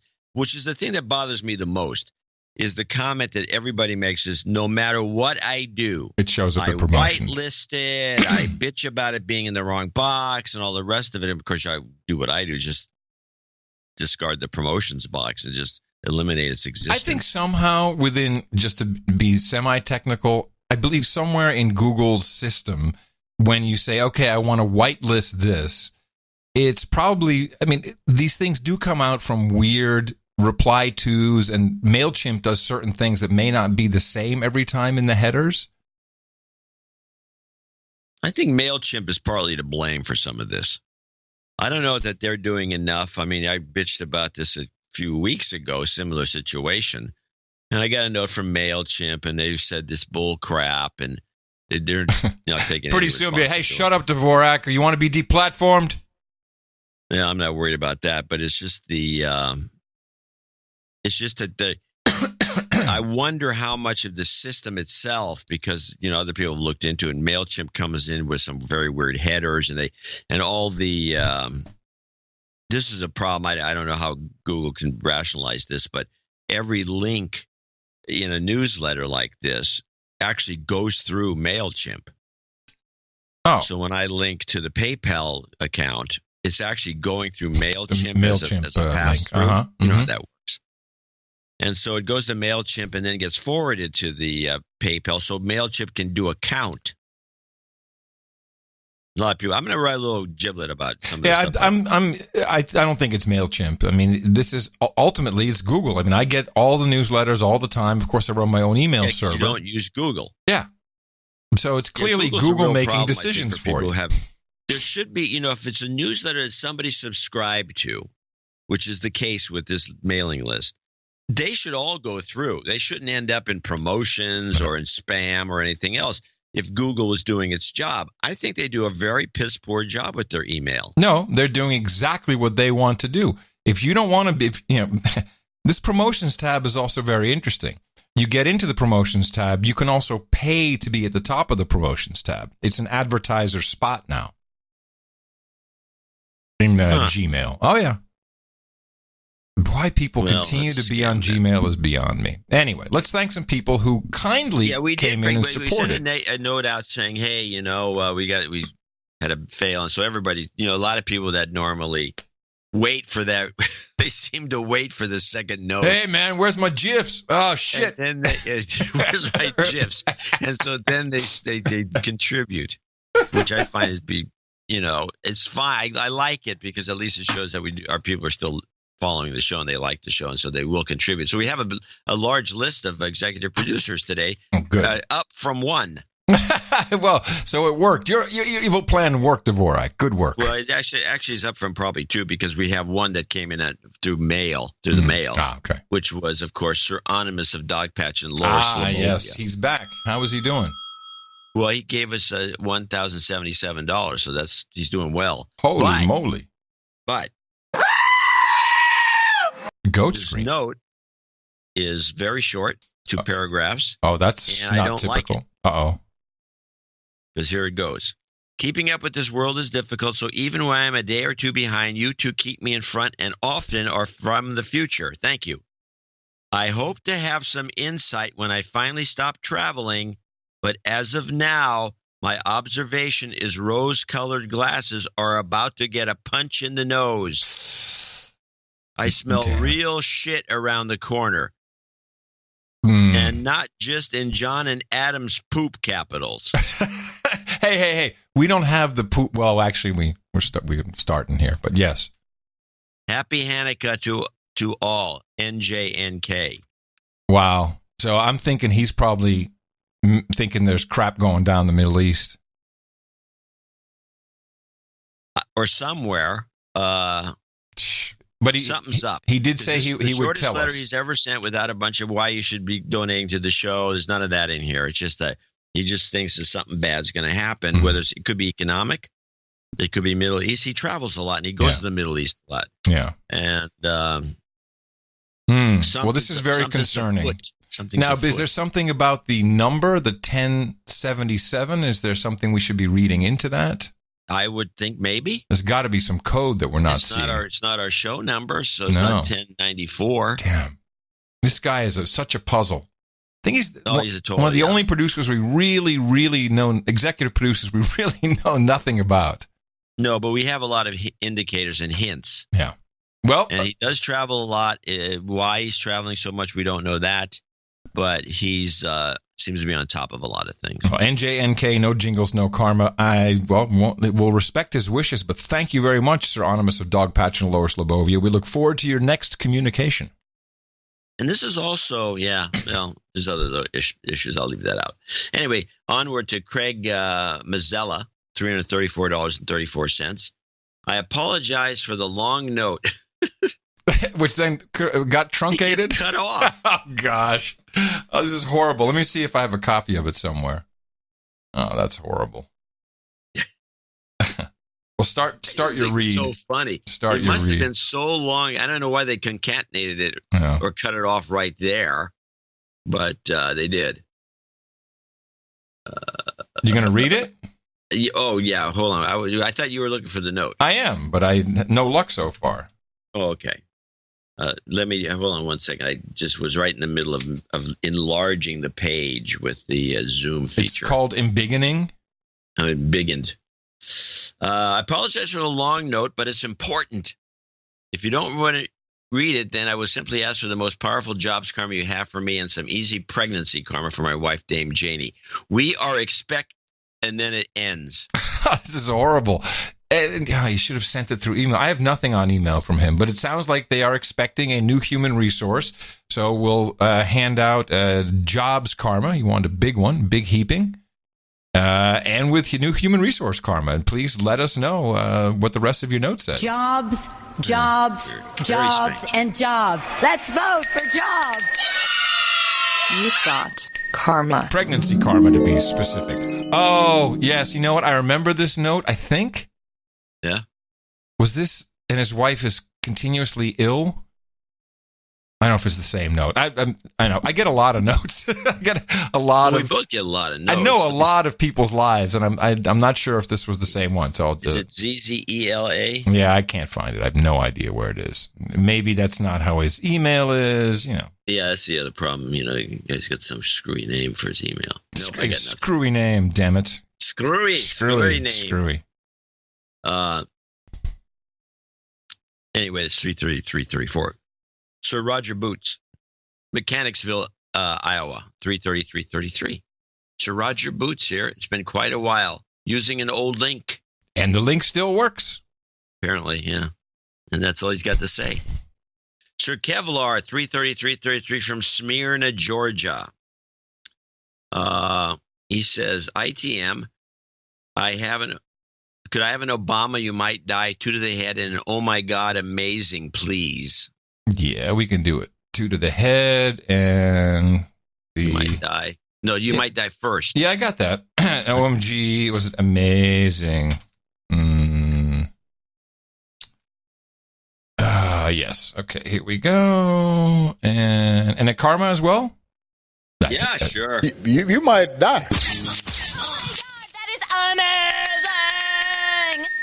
You've got karma. Good combo. Yeah, nice. Kevlar sent me a separate note, right after I sent the second text email out. Yeah, bitching. He says, "Hey! I was just about to send a donation. Thanks for the reminder." It was quite funny. Well timed. Good one. Nicholas Blexrud, $333. ITM, gents, we're second-time donors, long-time boners. It's been a while since our last donation. Can we get a de-douching? Yes, by request, I think so. You've been de-douched. John, your sad letter tugged at our heartstrings and our purse strings. Thank you to you and Adam for keeping us from going dateline on each other and keeping our marriage strong. Oh. My husband hit me in the mouth during our move from Portland to Austin a few years ago, and our life. Who is this from? This is from Nicholas Bexrud. Well, it's his wife writing the note. Oh, Anna and Nick, yes. Anna. Yeah. Okay, the first time. My husband hit me in the mouth during our move from Portland to Austin. Oh, she lives in Austin. Mm-hmm. A few months ago, and our Portland to Austin. Wow. Wow. That's like a lateral move, man. Well, yeah, but it's a different kind of hipster. Yeah. Although years ago, and our lives haven't been mostly meat-eating hipsters in Austin. Oh, yeah. Come on. I haven't been the same as Franklin's. Haven't been the same since. The first time I listened, I was shocked by the oddball jingles. But then I grew to love you both. Recently, we hit my mom in the mouth, and she thinks you're all the funniest pair. Hi, Mom. Hi, Mom. Thanks for all you do, John and Adam. Love, Anna and Nick. Yeah, we'll give them a karma as well. Thank you, you crazy kids. And we'll see you at the meetup, which is being planned as we speak. Oh, yes, Austin Meetup. You've got it's a big karma. one. It's a big one. All right, now we have another with a noteless donation. Brian Lawson. Now, he did send an email in, 333. Let's see what he says. He sent 2. Sorry I've been overboard lately. Just paid $3.33 through PayPal. Happy holidays. That's it. Okay. Thank you very much. Happy holidays. To you. And now back to real news. Sir Chris Spears in Austin, another Austonian. It's crazy down here. It's crazy talk. By the way, if you look at the numbers on the mailing list, what state do you think has the most no agenda people on it? What state has the most no agenda people in it? Yeah. In terms of the new mailing list, people that have actually gotten that far. I really have no idea. Really? No. California by a lot. Well, it's also the biggest state. Well, what do you think second then? New York? Texas? Really, it is second? Well, it's the same. It's backup California. It's all the same thing. Backup California. Yeah. We're California on the bench here. So whenever you need us, we'll pop in, Coach. We're ready for you. Yep. Chris Spears in Austin, 322. I hope this small bit of value for your value finds you well as I look forward to my celebrating my birthday tomorrow. I think he's on the list. I felt it appropriate to celebrate your commitment to putting out an outstanding product. With this contribution, I crossed the threshold for barony. All right. And find the territory of my residence already claimed. In the interim, I demand my Seedman Cow Chimera clip that was promised in the show notes a while back. You know anything about this? Well, I know about the clip. I'm not sure. I mean, you're in charge of the peerage committee, so I'm not sure what the territory. I didn't know that he was going. I have no knowledge of this. Well, I need to know it, Chris. Well, he the says protocol surrounding territorial claims within the peerage system is ambiguous. Should I just claim Buenos Aires? Well, that would simplify things. Yeah, that's the Baron of Buenos Aires. It's good. We're good to go. My God, for 25 years, they've been growing babies in cows. There you go. That's what he was looking for. Thank you very much, Sir Chris. Stephen Rink came with a check, $320.32 from Frisco, Texas. And all he put on he didn't send a note. I can't find an email. And he put 4 boobs with the number 4. Maybe he wants boobs. No, maybe if you take the 8008 times 4, you get 320.32. Is that what it sounds like to you? Multiply 8008 times 4? Could be. No, could be nothing. It's what it is. Okay, then there you go. 4-time boobs. But why does he want 4 boobs? He just said 4 boobs. He didn't say he wanted 4 boobs. Got it. Kyle Blank in Houston, Texas, $300.11. JCD, the collection of essays was brilliant. It wasn't a collection, it was one. Oh, he's thinking of all of them. All of them, yeah. Yeah, I've done quite a few. And it could be turned into a giblet. In fact, I'm going to do that. Jumping in with an executive producer donation because the shows of late have been outstanding. He just needs some karma. You've got karma. Now we go to associate executive producer, starting with James Schmid, $258.39. Back after a dry spell, again a donor, not a boner. I need some healing karma for an old pal who is in an ICU facing bad juju from lung disease. Media deconstruction continues to be brilliant. Keep up the stellar work, gents. There you go. Healing karma on its way. You've got karma. George Knath in Westfield, New Jersey, 250. Your shows have been good. Like other listeners, I especially like the Eurozone discussions because nobody else does them. That's a Euroland is what we call them here. Yeah, Eurozone actually only, Eurozone actually refers specifically to the countries within the EU that use the euro as their currency. Right. So when you say Eurozone, you're leaving out a lot of countries. That's Brexit, man. It's Brexit talk. It's Brexit talk, yeah. I do not believe their center, i.e. their laws, are robust enough to hold it together. You provide deconstruction in the news that forces one to think and to listen closely. I'm the oldest of the Knuth clan, or the Kunath clan, and that has many fans and a few contributors. My nephew, Colin, who is knighted, is recovering from brain surgery as well as can be expected. He has gone back to work full-time and continues to regain his strength. Thanks, George M. Kunath, pronounced Kuneth, similar to Namath. Kuneth, which I think I've been pronouncing correctly. But let's give his give it a little some karma. Some karma for sure. You've got karma. Sir Cal. Lavender Blossoms. $1.32. The official hemp dealer of the show. Or CBD, I should say. CBD dealer of the show. Yeah. Berg, winter's here. Remember to get your amazing lip balm at lavenderblossoms.org. I have to say, I do like the lip balm. There's nothing like putting some CBD lip balm on. Yeah, probably good for you. Mm-hmm. Thanks, guys. Stay healthy, Sir Cal. Please hit me with a Monsanto jingle. Monsanto. Always ready for you. Thank you very much, Sir Cal. Christian Castro in Verona, Wisconsin, 22222. I've been enjoying a No Agenda and mental hygiene for over a decade. Please mention Obscuratech, the Obscuratech camera cover decals available at obscuratech.com. That's obscure. Is this basically a sticker sold as technology? Protect your identity with Obscuratech decals. The only way to assure no one is checking you out. By the way, I should mention this. I should take some photos of them. So I bought a set of those stickers, and I swear to God, they're gorgeous. These are available on Amazon. You can just look them up.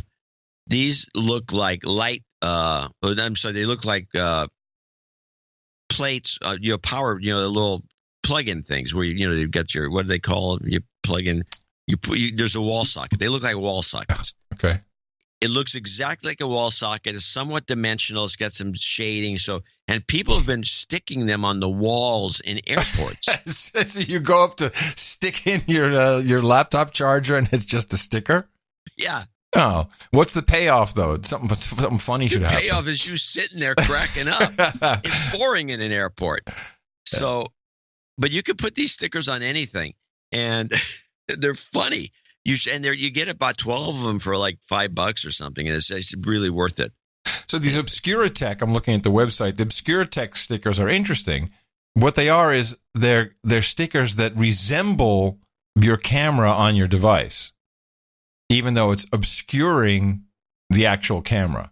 Oh, it's covering the camera. But it makes it look like it's still there. It's still there. Yeah. That's cool. I just use gaffer's tape, but I would use one of these. No, this is much nicer than Gaffer's. Yeah. Well, Gaffer's also is gooey and it gets all over everything. Gaffer's is fine. It's a great sticking temporary tape. But if you leave it there too long. No, it goes all sticky and gooey and rotten on you. You don't want that. It's the worst. Don't use Gaffer's tape for anything semi-permanent. This is a piece of advice. All right. Thank you very much, Christian. Thank you for the support. And you want some karma. Interesting, those decals for sure. You've got karma. Mark Jasper in Alhambra, California, 220.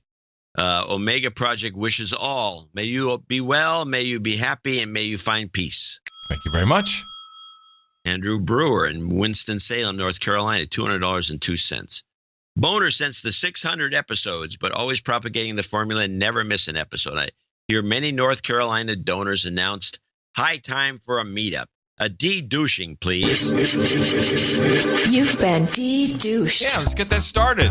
We have a lot of, there's a tech center in North Carolina is a tech state in an awkward way because IBM had his Winston-Salem, the research triangle in Raleigh was a huge tech center, very competitive. And so you have a lot of engineers and guys like that in North Carolina, and the best barbecue in the country. depending, all over the state. Joshua Landon in Cincinnati, Ohio, 200. I haven't donated because Thursday's show happens on my birthday. And I decided to donate because Thursday's show happens on my birthday. I figured it was time to chip in and help the show during this lull period of donations. Indeed. I would appreciate a birthday shout out as I'm turning 39 and accelerating rapidly towards 40. If you wish, please play 2 Al Sharpton clips and a mac and cheese song. Thanks for all the media deconstruction in 2018 and wish you both a very Merry Christmas and a Happy New Year. Tonight is the measure of whether the country begins in the state of Wisconsin a national drive to push back, or whether we have more to go to build a movement of resistance. But resist we must. RESPICT. Living the mac and cheese life. Mac and Cheese by Ayn Rand. You've got karma. And Joshua is Sir Foxbat. Yes. And that will be our list of executive, associate executive producers responsible for show 1094. I want to thank each and every of one of them as we head toward show 1100, which will be our first show of the year 2019. And thank you. Really, that is the first show? It is actually show number 1100? Yep. Wow. That's a coincidence. I think not. Thank you to our executive producers and associate executive producers. Really came through in an odd way. I wish it didn't have to be like this every time, but it's highly appreciated. And all of these credits are ones that are recognized internationally. Wherever you go, wherever people look at credits in the content creation and production realm, you can use these and easily say, excuse me, I am an executive producer of the No Agenda Show, episode 1094, I'll have you know. And the chicks will take their dresses off in a heartbeat. It will. And run. We'll be thanking more people later on, $50 and above.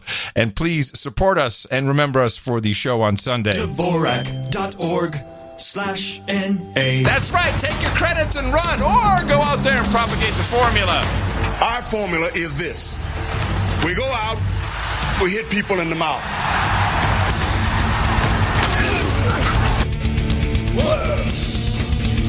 Order. Shut up, slave. Shut up, slave.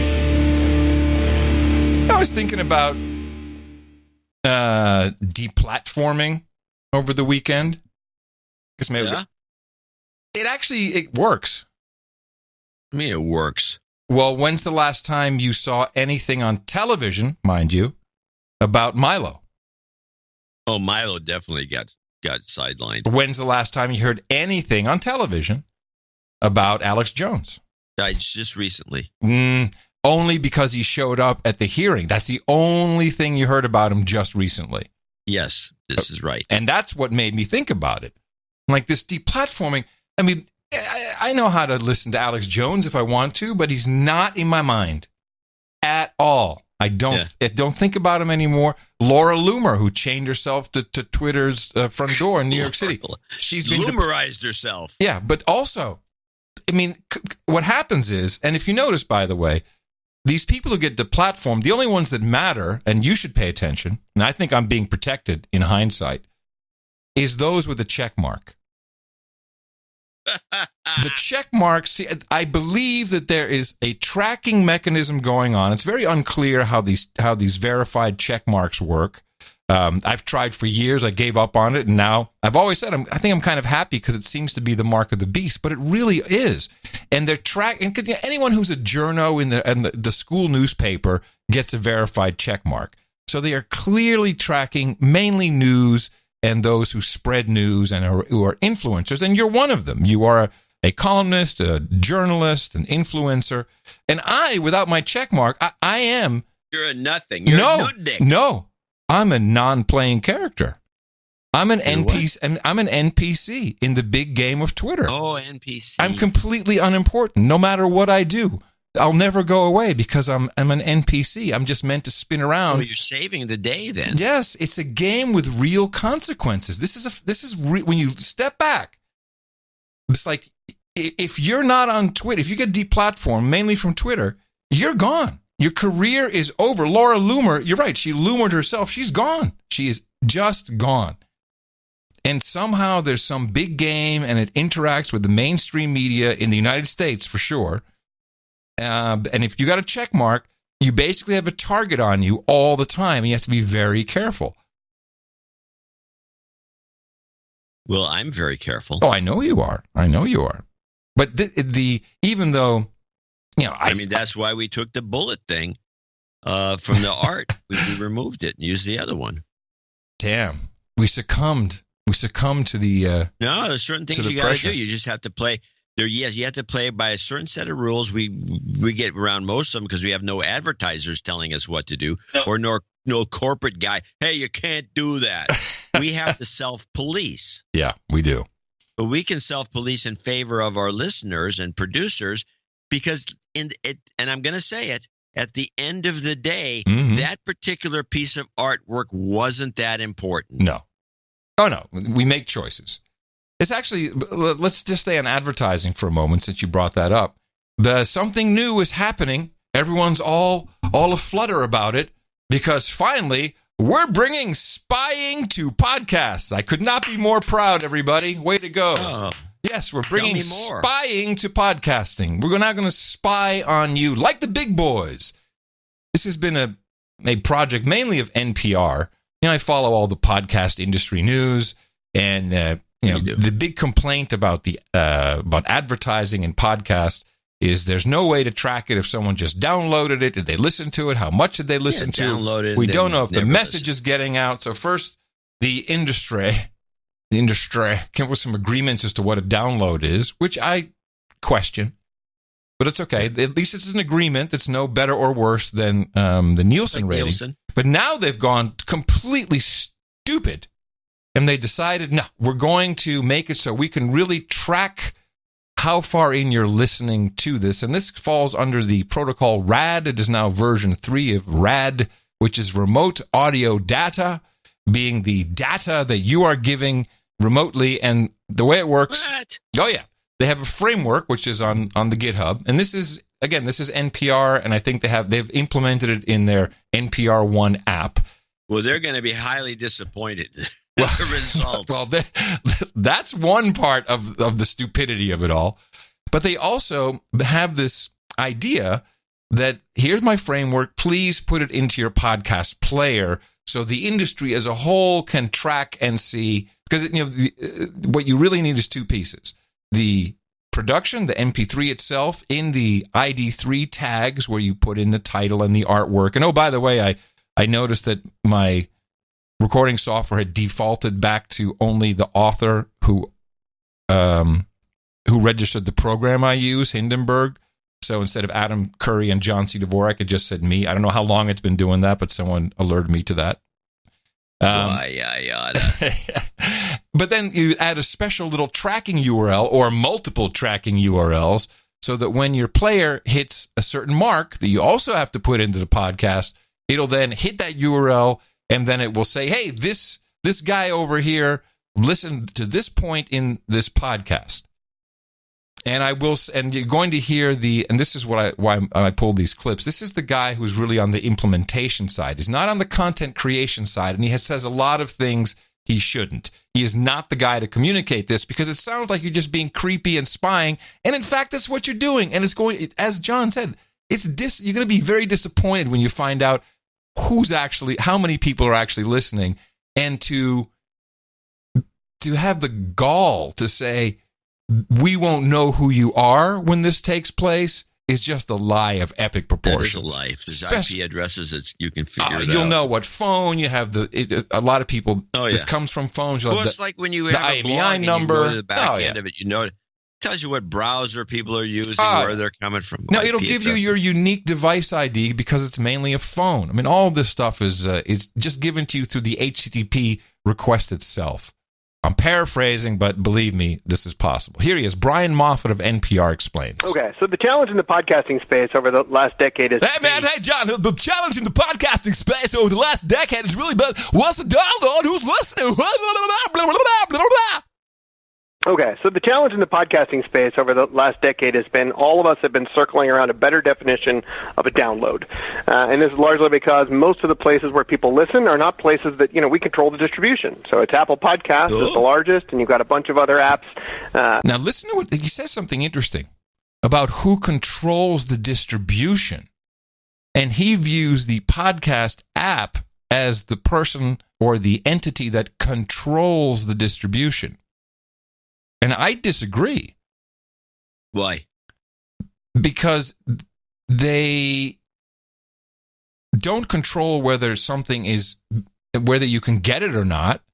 And if he's talking about what they promote, sure, I'm sure that lots of podcasts in fact, he'll talk about it, take money to promote certain podcasts. So enhancing distribution, yeah, but they don't control it.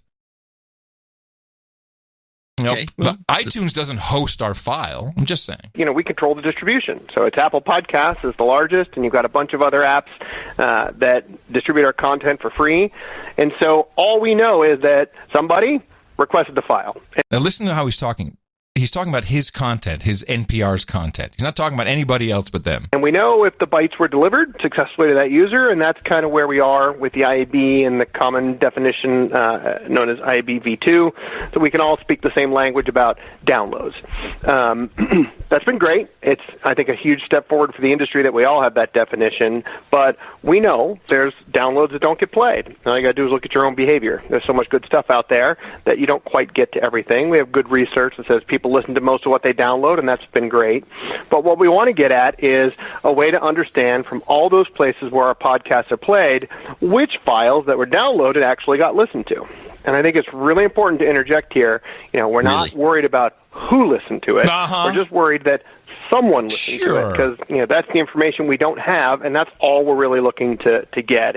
Same things we learned from NPR One.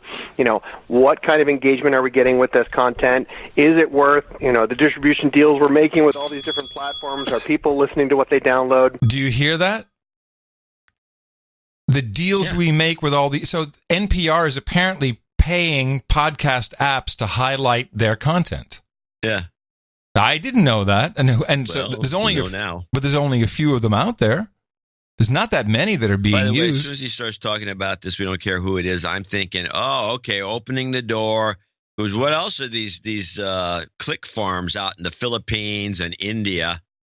They've been kind of busted recently. Let's give them something else to do.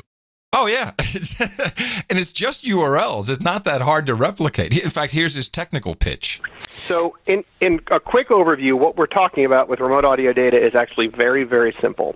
Inside those audio files, which are typically MP3s, although it can be MP4s or other formats, all we want to do is put a little extra metadata that tells where the important points in the file are. Where are the quartile markers? Where is like the halfway point? For our sponsors, where was a sponsorship starting and ending? So that we can have the podcast playback platforms, when listening happens at one of those points, just send us back a little ping that says listening happened at that point. That's all we're asking for. It's hardly any data at all. We're not asking for any user information or PII.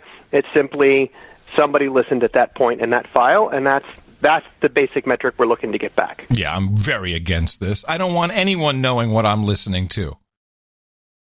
And you can tell me 100 times that we don't know anything about you. That's bullcrap. I don't want anyone to know what podcasts I listen to. I'm not going to report that. Marco from You've already been embarrassed by the fact that Twitter outed you as a Britney Spears follower. Exactly. God knows what podcast you're listening to. Just so you know, she also follows me. So that's how that came to be. She started following me. And like, okay, Brit, no, I'll follow you back. Marco from Overcast, which I think is arguably the second most popular app, has said he's not going to implement it. And that does not seem to be even what is the app that NPR bought? They bought Pocket Cast. They say it's not on their roadmap. So I don't know if this is really going to go anywhere. I sure hope not. This is not right for podcasting. Why? Who cares? If you're not doing anything wrong, what difference does it make if they know you're listening to the Britney Spears podcast? It's the Taylor Swift podcast that I listen to, not Britney. No. Well, that's different. All right. Well, I think that's it. You don't have no more conclusions to make except that you think this is a bad idea. Well, you kind of started to shut me down, so I was done. They never call you up. Oh, why would these they? Reports? No. When's the last time you were called by anyone to make some one-line comment? Of course, they take about 30 lines. They steal one of them. One-line comment about the whole scene, the whole podcasting scene, which happens to be hot right now. I cannot remember. Yeah, because it's been never so happened. long ago. Yeah. It's not like they can't get a hold of you. No, I did get something. Although they looked probably on your Twitter account and say, hey, he didn't get it. It's not him. He didn't get a check mark. I did get a written interview request, which I complied with. And I think that was from the UAE, Arab Emirates. I'll have to look it up. It was very detailed. Oh, cool. Yeah, I'll do something like that. No one ever asked me anything. Why would they? No. I mean, know? I've only been through it all once. I've already seen how it won't work. It's okay. Yeah, well, that's the reason they're not. Now you know. Now you know why they're not going to call you. Yes, exactly. You're going to throw a wet blanket on it. Sorry, guys. All right. Well, we got enough wet blankets to throw on our own stuff, so we'll do that. I want to go back. It doesn't mean anything to us because we ask our listeners and producers to take part in the show and contribute to keeping it going. It's truly the show would suck if it had sponsors. It's the best way to do it. It is and people love it. Enough secrets given away. All right, here we go. Bloomberg was on The View. Oh, jeez. You didn't actually watch it. This is a clip you just got or someone sent it to you? What do you think? Well, you've been very critical of President Trump, and you've been openly weighing a run against him in 2020. I mean, it's pretty open. Yeah. And you started with running the last time. Do you regret that you didn't run the last time? No, I think we found is you cannot win as an independent because the Electoral College requires a majority, not a plurality. And even if I did get a lot of electoral votes, you couldn't possibly win. It would have gone to the House, and the House would then pick the Republican candidate, or if it was next time, pick the Democratic candidate. What is his lie? He's claiming that if you run as an independent, the Electoral College won't recognize you. It's going to go to the House, and he's going on and on with some nonsense. But that's okay. Then pick the Republican candidate, or if it was next time, pick the Democratic candidate. Yeah, and you have to have the. You become a spoiler in a way. When That's exactly what my obit would have been. He was the spoiler. And this way, so they can write other things about me when I die. Okay. What would make it more appealing to you then for 2020? Well, you'd only run if you could get the Republican or the Democratic nomination. Obviously, the Republican's probably not going to be available, and I don't agree with almost everything they stand for today. So it'd have to be the Democratic nomination. And if you want to run, that's what you'd have to do. And I don't know. I've looked at it, and I've said we'll, beginning of the year, focus on it. No chance ever. He's so boring. You can't put that one back. We need excitement. No one will vote for him. He's delusional. Well, there's that. He's just boring. And of course, if anyone read the essay that was in the last failed newsletter, they will realize that the real problem that the Democrats have is Hillary, and they're not doing everything they can to avoid talking about her, including Maureen Dowd, who came out with a very interesting piece in the New York Times where she hates Hillary. And she says, oh, Bill and Hillary are going on their tour. You have to pay $700 to go listen to them, and their places are dead empty. And then they have a picture. Oh, they're on Groupon. They're even the tickets are on Groupon. Yeah, they're empty. They're failed. Fail. Michelle Obama is selling out internationally. This is but this is the meme. Do we know any of this for a fact? What, Michelle Obama selling out internationally? Or the Clintons not selling out at all? Well, the Clintons have had empty seats, and Michelle Obama has had full seats. In fact, I got a lot of email from people because their tickets went on sale today in the Netherlands. She's also appearing there. And she's got some big venues. Yes. Becoming Michelle Obama. They're definitely making a point of pushing this meme into the media, trying to get Hillary off the track of running again, because if she does, they've got all kinds of problems. It would split the vote a lot. It would really. I believe as I expressed in the essay, she deserves to win. And I'll give a little summary of what the problem the Democrats have is that and that's why they're pivoting away from the Russia collusion thing. You have to pivot away from it, because if it's Russia collusion and the 2016 election was rigged, that means Hillary was jobbed. Ah, yes, and she got ripped off, and she deserves. She needs justice for Hillary. She got screwed. She should be given a second chance. I like that. I got a letter from somebody saying, yeah, well, Hillary would kick his ass if she ran again. Maybe. I don't. Maybe is the right word, but doubtful is another word that I think you can use. Anyway, so that's something happened. Time Magazine came out with their Person of the Year, and I'm not sure, did they do 4 different covers, or it's a rotating cover? They can never seem to make up their mind. But what they did is they made it about journalists. Khashoggi. Yeah, they put Khashoggi on, and then, but also the people who were killed. Remember when they were gunned down at the newspaper office? Yeah. Was it in Delaware? No, where was it? Well, doesn't matter. But Maryland, I think. But my question is was he a journalist, or was he a columnist, or an essayist? I mean, you bill yourself as a columnist, for instance, on the DH Unplugged show. Is there a difference? If so, what is the difference? And should Khashoggi be treated as a journalist like he is being treated by Time Magazine? No. And I'll tell you what I think. The point is journalists do journalism. They go out and report. He's not a reporter. But now when you get down to columnists, you get a lot of columnists where you go to certain editors, and the editors don't like columnists because they don't like anybody who can just blather. They don't like that. They'd rather have somebody doing reporting. So they've actually demanded that columnists report. I want to see more reporting in this column. What's a column? It's an opinion piece. It's somebody's idea of, what's going on in the world that might give somebody else some insight, which was a good example in the essay I wrote, which is a kind of a column. It's an essay, really. And good columns to me are essays. They're not reportage. But Khashoggi showed no signs of ever being a reporter. I mean, I could do it. I can go out and stick a microphone in somebody's face and ask them a question and record it. It's not that hard. Journalism is actually not that difficult. It's not. I'm gonna say well, I like that. I like that. Thank you, because that would really get you in hot water with your libjos if you said, journalism's not easy. They just don't like to talk about it. Well, the question was posed. But one of my libjo friends always says, "Hey, why are we talking about this? We're not Hemingway."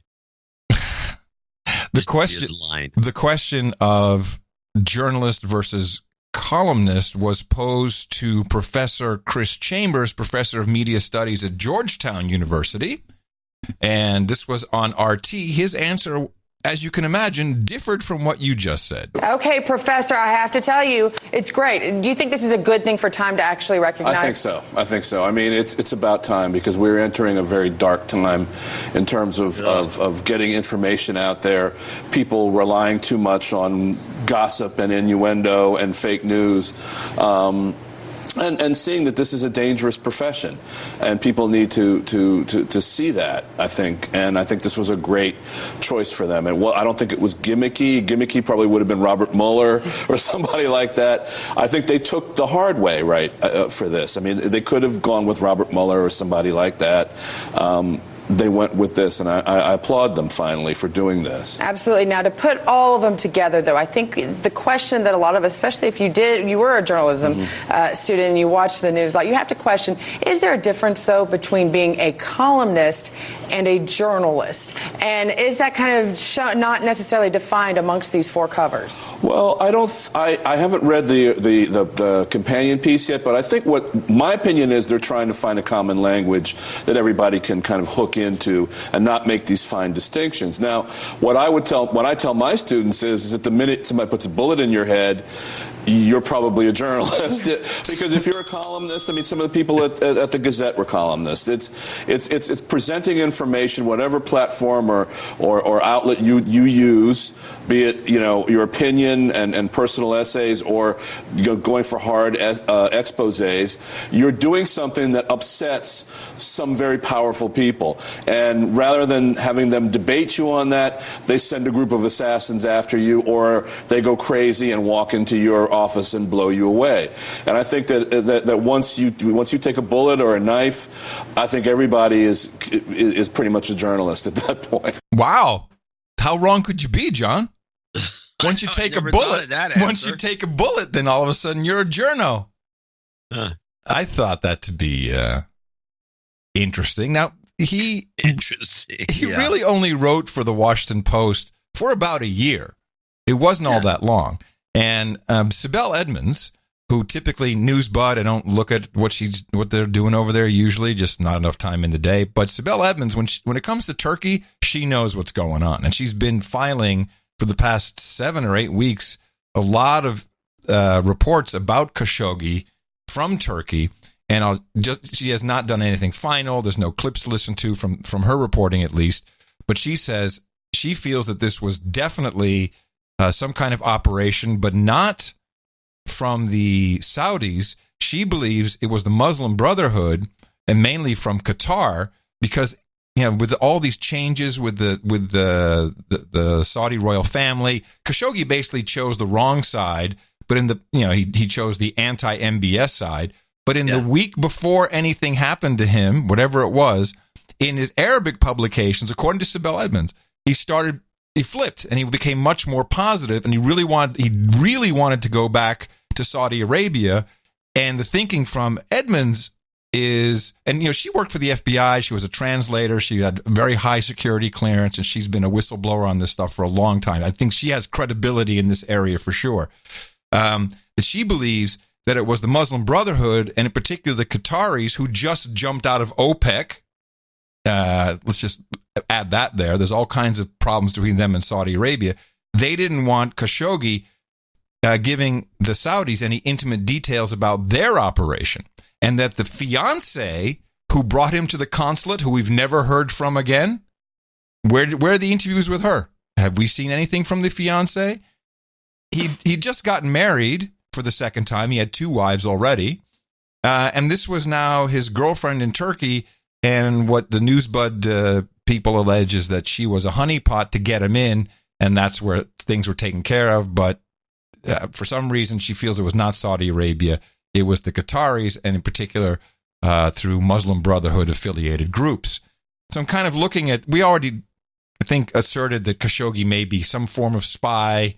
Not just your typical little columnist. He spoke at the Pentagon. We had all kinds of clips. And then here's the woman who hired him at the Washington Post. This is Karen Attiah. And she has a very short Wikipedia entry for someone who is the global opinion editor of the Washington Post. Or is that a very easy job to get? What's your opinion of that? It's one of those, it's a weird job. It's not that easy to get. And the Washington Post would be probably a difficult job because it's important. Washington, D.C. based operation. It'd be non-trivial. Okay. But that doesn't mean you're going to have a lot of creds that anybody would want to see in the Wikipedia. Well, exactly. Here's what she has. Born August 12th. Ghanaian American writer and global opinions editor for the Washington Post. Born in northeastern Texas to a Nigerian Ghanaian mother and Ghanaian father.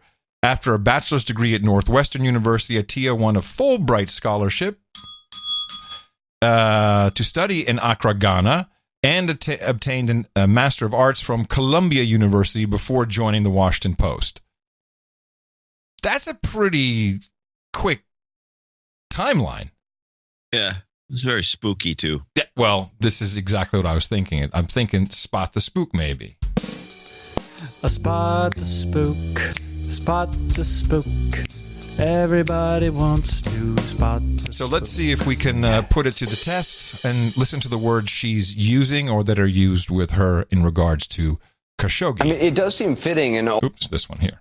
Karen Attiah is with me. She's a global opinions editor for The Washington Post, and it was Karen who recruited Khashoggi to the Post about a year ago. I like so, the Karen, recruit always word. A pleasure to have you on, and I just wanted you to react to the president saying it was it's the world, this vicious world, to blame for Jamal's murder. What do you make of that? It's just such a, for a president and an administration that has been so preoccupied with projecting strength, with projecting America first.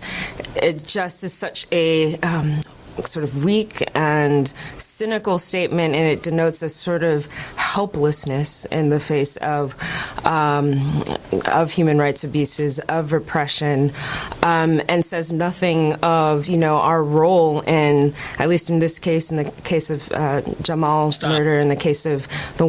Stop. Yeah. Couple of things to note. One, if she's not hyperventilating, she's nervous as hell. Yeah. So that makes me think she's probably not a spook. Because I can't imagine her not being able to hold it together with a simple question like this. She's been competent. But I don't, when somebody's as nervous, it always makes you wonder how they get these positions. Any other observations? Not yet, besides the fact that she uses weird language. No, we'll finish. Yeah, we'll finish this one up, and then the final clip may tell us more. And says nothing of, our role in, at least in this case, in the case of Jamal's murder, in the case of the war in Yemen, in the case of what we're seeing to be, a global instability and repression coming from Saudi Arabia, denying that we have any sort of role to play in stopping this. I don't think that was an answer to the question, but okay. She recruited Khashoggi just over a year ago, and all this love and adoration, and we have to play this up. And thank you, Washington Post, for making that also very clear.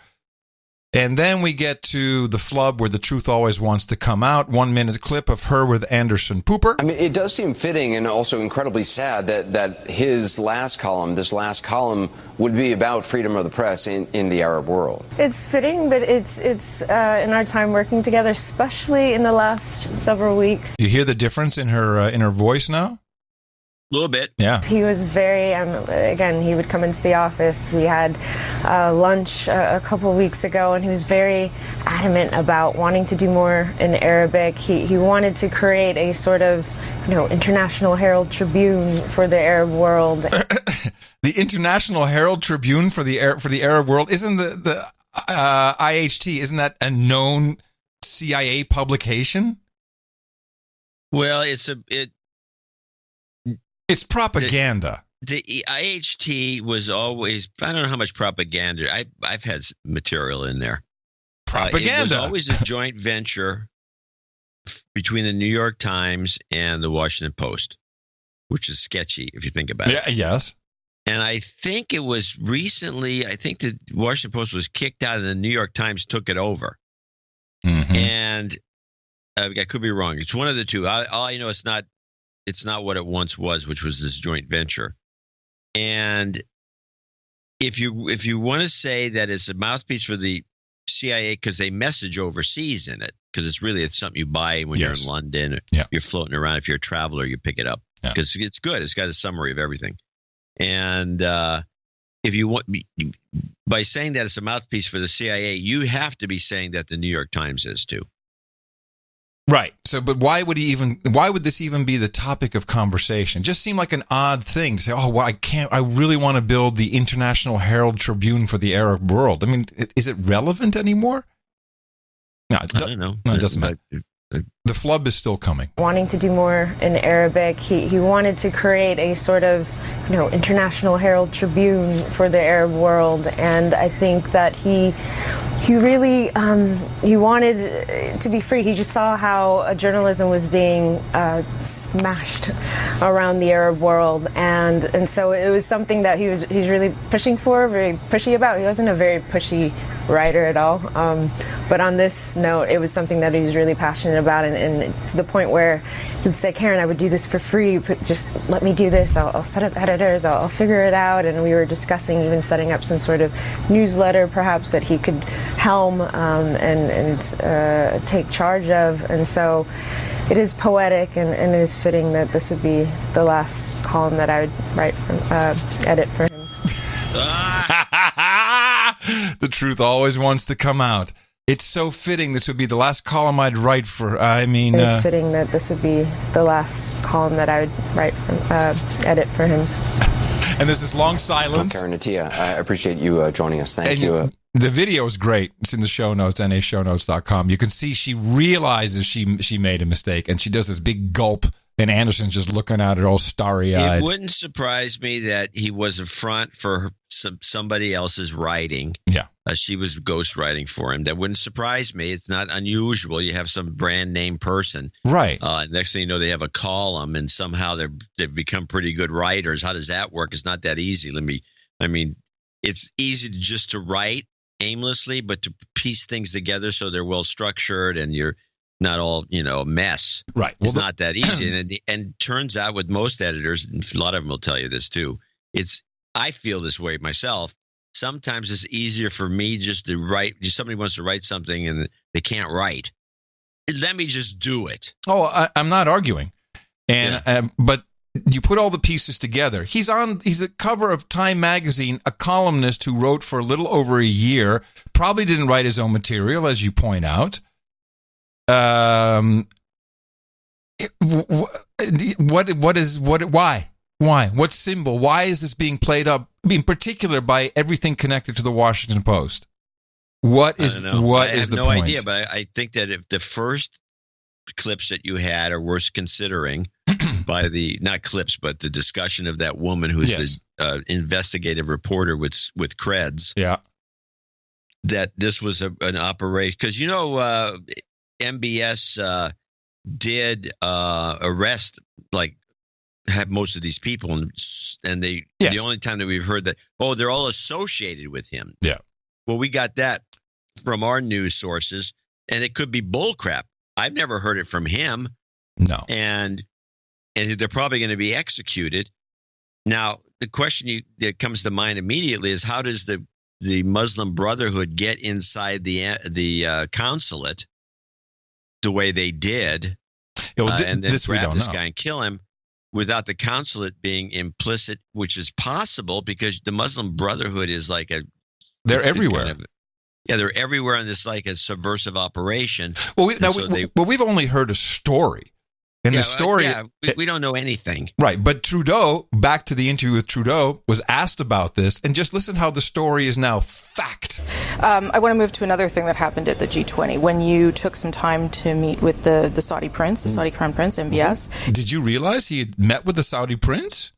What an outrage. I can't believe. Did he shake his hand? This is an outrage. He raised the issue of Raif Badawi, his sister, Jamal Khashoggi, and the war in Yemen. How does a leader respond to another leader coming up to him and saying, listen, we have some problems here? How does he respond to that? Assuming that he did that. Well, I think that very much depends on the way things are phrased. And my frame in all cases on the world stage is Canada wants to be helpful in moving us towards a better place as a planet. It's never a situation of imagining that we can stand there and tell another country what to do or how to do it. It's saying, look, it would be great if you were to do this, and we could be helpful in moving forward in a constructive way. How do you say to the Crown Prince, we're pretty sure you were involved in the killing of an innocent journalist? Oh, we say we need better answers on that. We need better accountability. The killing of a journalist is something that is extremely serious to Canadians, to me. And his response to you saying that, with you knowing full well what you know about the intelligence behind it? Oh, wait a minute. Apparently he's been read into this report that never was published, and the CIA denies. That's what she said. To me, That's what she And his said. response to you saying that, with you knowing full well what you know about the intelligence behind it? His response is, look, we're happy to continue to work and get more information and more proof. And if you have proof or information, continue to provide it. So that's exactly what. And do you roll your eyes at that point? Being a leader on the world stage involves having an ability to engage with all types of people without letting personal feelings overtake one's involuntary movements. Yeah, you know why? He's, involuntary movement. He's full of crap. The reason why he's not doing anything is because of the arms deal that Scandinavia has with Saudi Arabia. Oh, maybe we should put some pressure on President Trudeau.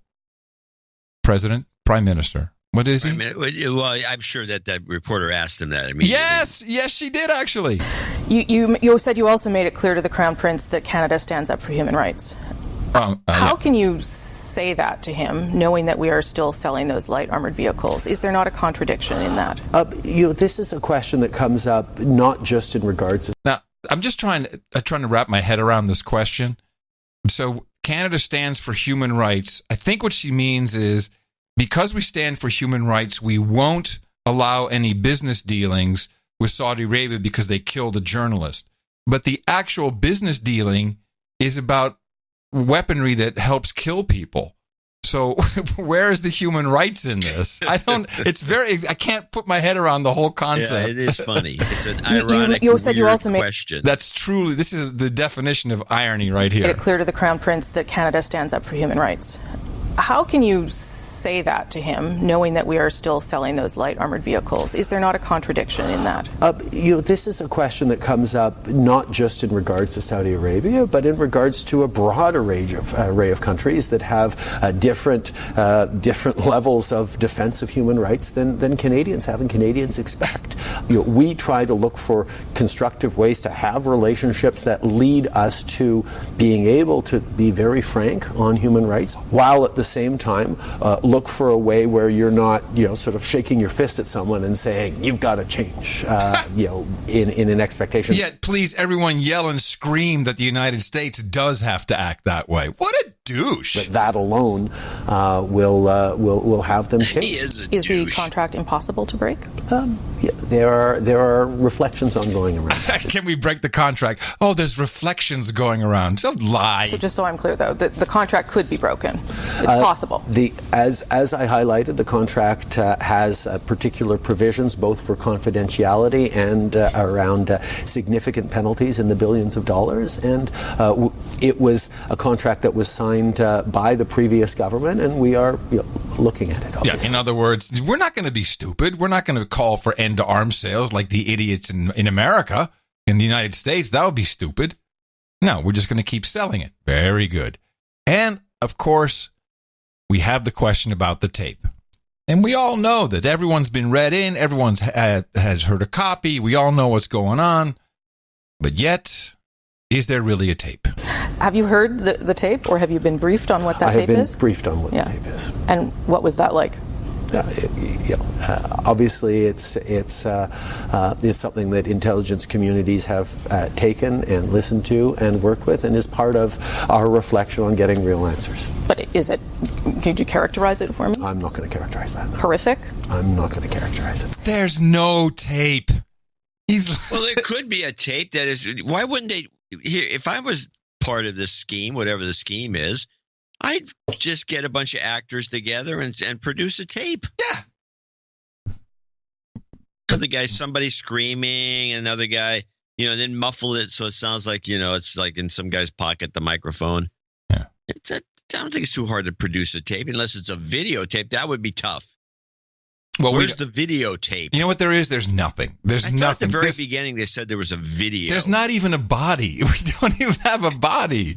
There's nothing. It's just a story. But the story is on Time Magazine, where the columnist becomes a journalist once you take a bullet to the head, even though he didn't take no bullet to the head. Just call yourself a journalist. Skip the bullet part. And just call yourself. Well, anyway. I find this very strange, and hopefully Sibel Edmonds will come up with more stuff. But it's not, something is very, very wrong with this, and it just brought it all back when we got it on the with this Time magazine cover. Yeah. Well, let's see what we got here. I got a transition clip is what we need. Do you got to listen to this? This is a guy. I don't even know who this guy is. I've seen him before. He's some conspiracy guy. It was on some very strange Twitter account, which is like one of these Q, but it's not quite a QAnon type thing.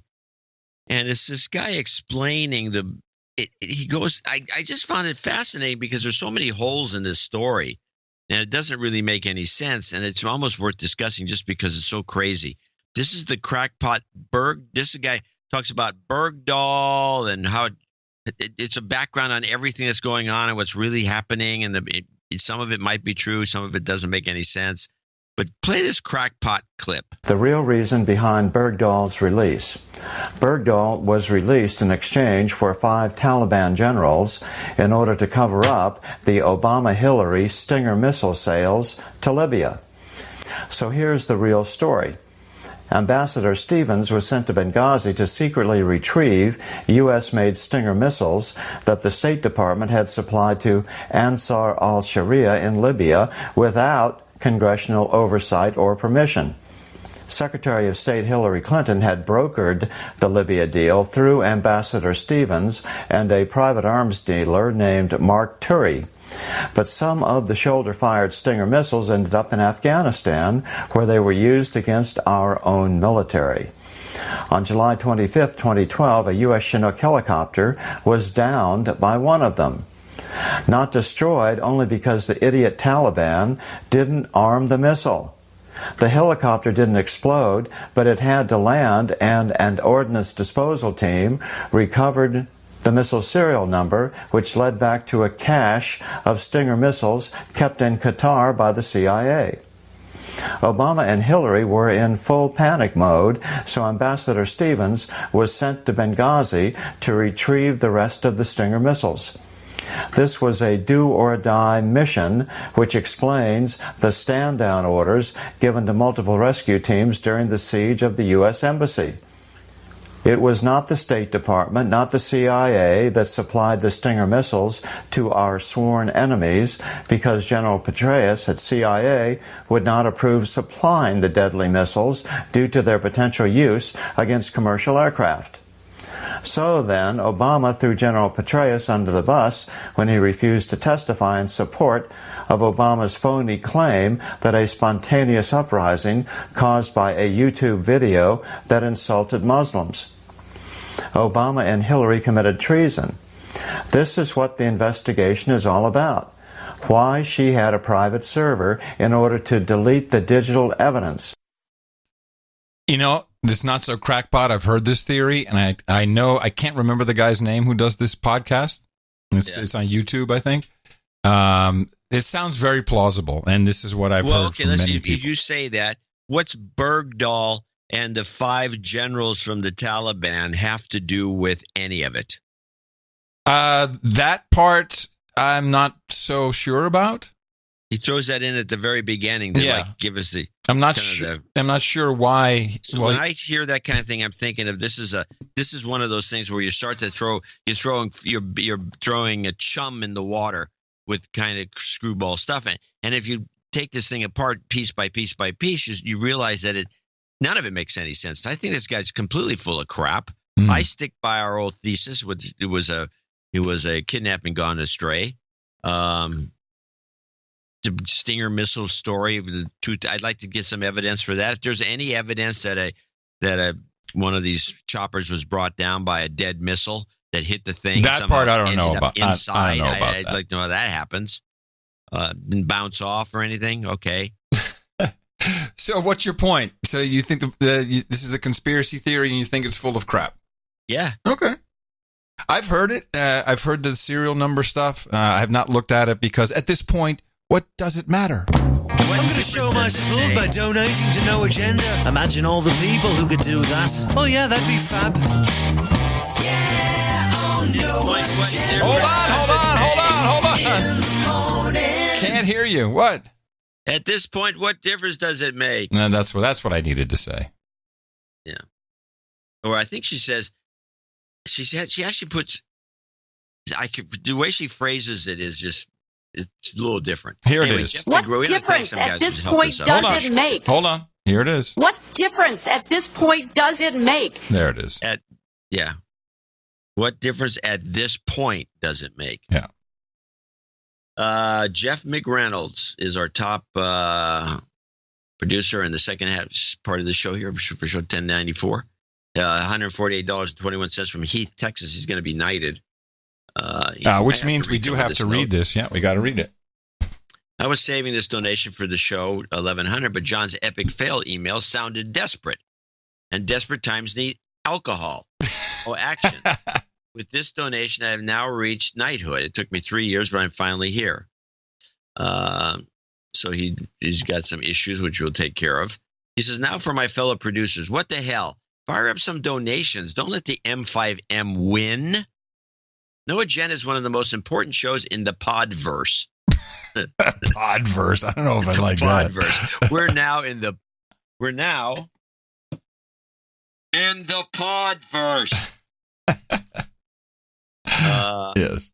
The last thing we need is another advertiser-owned analysis show filling the void. It's a huge void. What a huge void it would be without No Agenda. John was right in his email. The past two shows have been two of the best, and I'm not joking. You're just not helping them. You're helping me and the whole world. Donate now. You helping me and you. Okay. Yes. Anyway, thanks for all you do. All right. So he's going to be knighted as Sir Jeffro of the Rock Wall. And he did want. Hold on. He wanted a couple of jingles, and since I've been sitting here collecting them while you've been reading, we probably should at least play them since he's becoming a knight. Where's he put this? Oh, there it is. Yeah, mac and cheese, too delicious to believe. Star Wars Sharpton, which was in most of the cookies, the fortune cookies. That's right. That's right. From Knights. Was that the Michigan local one who did the fortune cookies? Michigan local one did a bunch of Chinese fortune cookies, and 90% of the fortunes were what Sharpton says in this clip. Well, it's coming. You slaves can get used to mac and cheese, cheap macaroni and cheap cheddar melted together. Mac and cheese.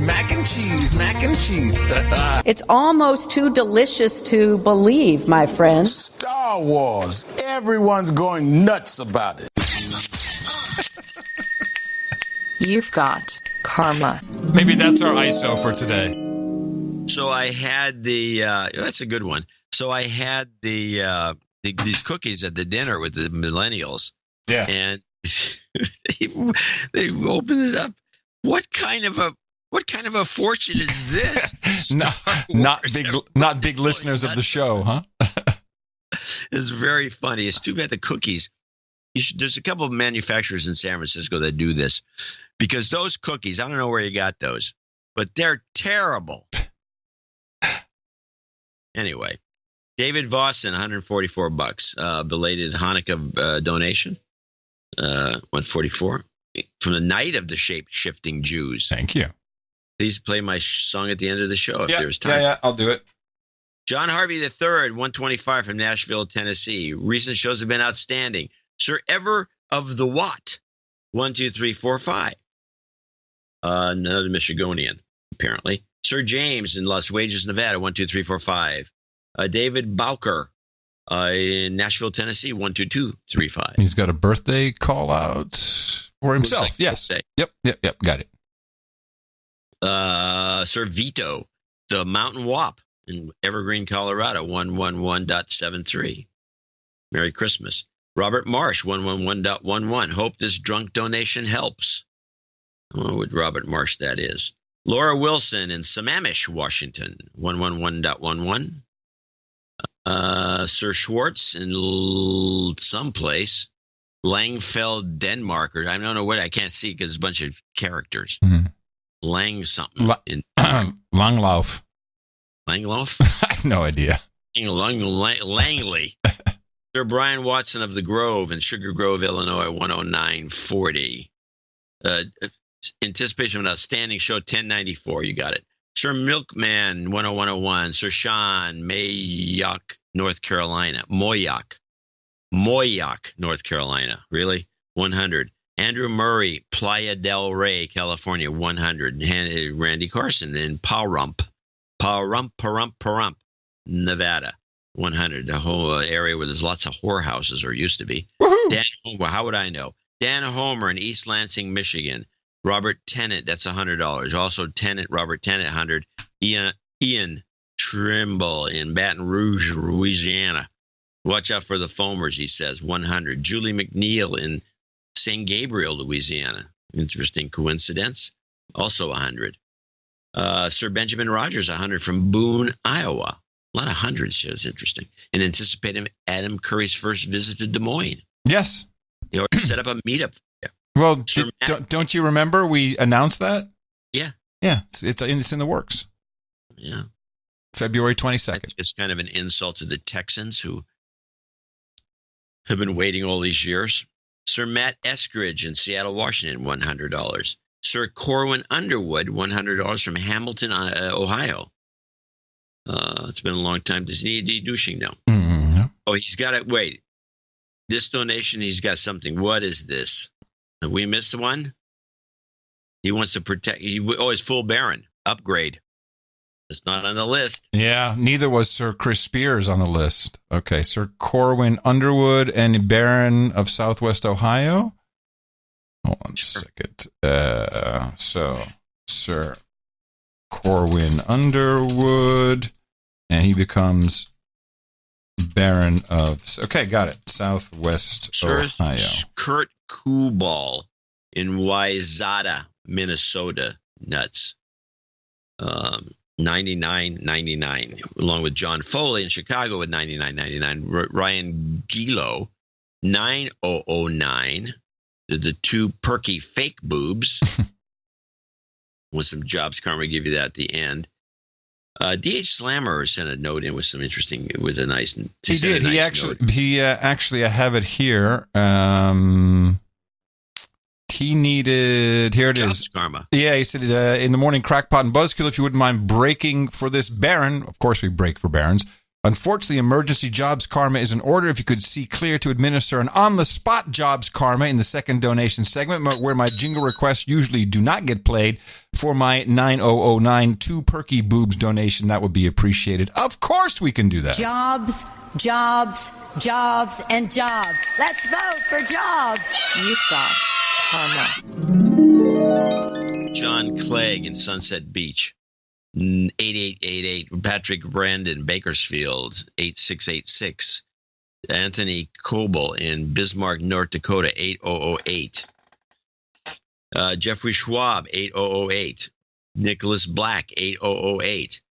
Jackson Butler, Levelland, Texas, 8008. He needs some jobs karma. You get that at the end. Craig Porter, Council Bluffs, Iowa. He should be at the meetup. Herb Lamb, 8008, up there somewhere. Elias, and it's Sir Herb Lamb, by the way. Sir Herb. Mm-hmm. Elias Kakesh, 8008. Can't go wrong with boobs, he mentions. Ryan Quick, 7733. And he says we got too much AOC on the show. Well, that ain't going away. Nope. Wayne Larcom, 6665. Derek Cope. That's funny. There's a Derek Cope NASCAR driver, but I don't think this is him. This guy's in Shanghai for $66. Joseph Yona in Tampa, Florida. Brian Leslie in Bremerton, Washington, 6006. Michael Astfalk is in Berlin, Deutschland, 6064. Brian Leslie, 6006. Chris Swimley, 6006 in Austin, Texas. Somebody's apologizing for something, I don't know. Anonymous, $60. Christopher Dechter, 5678. Joseph Henson, 5678 in Carlisle, Pennsylvania. Stephen Baker, 5555. First name only? Oh, no, first name only. Eric did not do a good job on today's spreadsheet, sorry. Yeah, he did a crappy job. He will get a memo. In triplicate. Port Townsend. He needs a L. Sharpton gibberish. We did that earlier. Peter Tong, Lakewood, Washington. Alex Schoenveld in Seabrook, New Hampshire, 5555. Jay Helsel, I guess. Helsel. In Lenexa, Kansas. Maybe Helsel. Helsel? That's 5554 with Chris Belderama, 5510. Double nickels on the dime. Double nickels on the dime. Rory Buzka in Novi, Michigan, and he's got a note for us to read privately. Philip Veenstra, 5510. Jamie Graham, 5335. Chris Worth, Aurora, Colorado, 5280. Deron Christie, Spokane, Washington. Richard Adams, 51. Parts unknown. Just like my wife, you deserve better. Michael Kleckner, 5006. Anonymous. Now, wait a minute. Michael Kleckner, ITM, with this donation, I have reached no agenda knighthood. Please knight me Sir Mike of Ewing. And he is Kilo Delta 2, Fox Delta X-Ray, 73s. 73s. Kilo 5, Alpha Charlie Charlie on the JS8 call. The what? On the JS8 call. Oh. That's the new protocol, baby. All the kids are doing it. JS8 call. All the kids are doing it. It's a derivative of the FT8 protocol. Yeah. Anonymous, 5001. I'll see you there for a little QSO, John. Yeah, I did do that. I'm going to design your card. Robert Bruckner. These are all $50 donors, name and location. Robert Bruckner, location unknown. Kimberly Redmond in Toronto. Jeffrey Chadwick in Ogden, Utah. Kwan, I think, Lou. Sir Reddy Kilowatt of the Troll Room.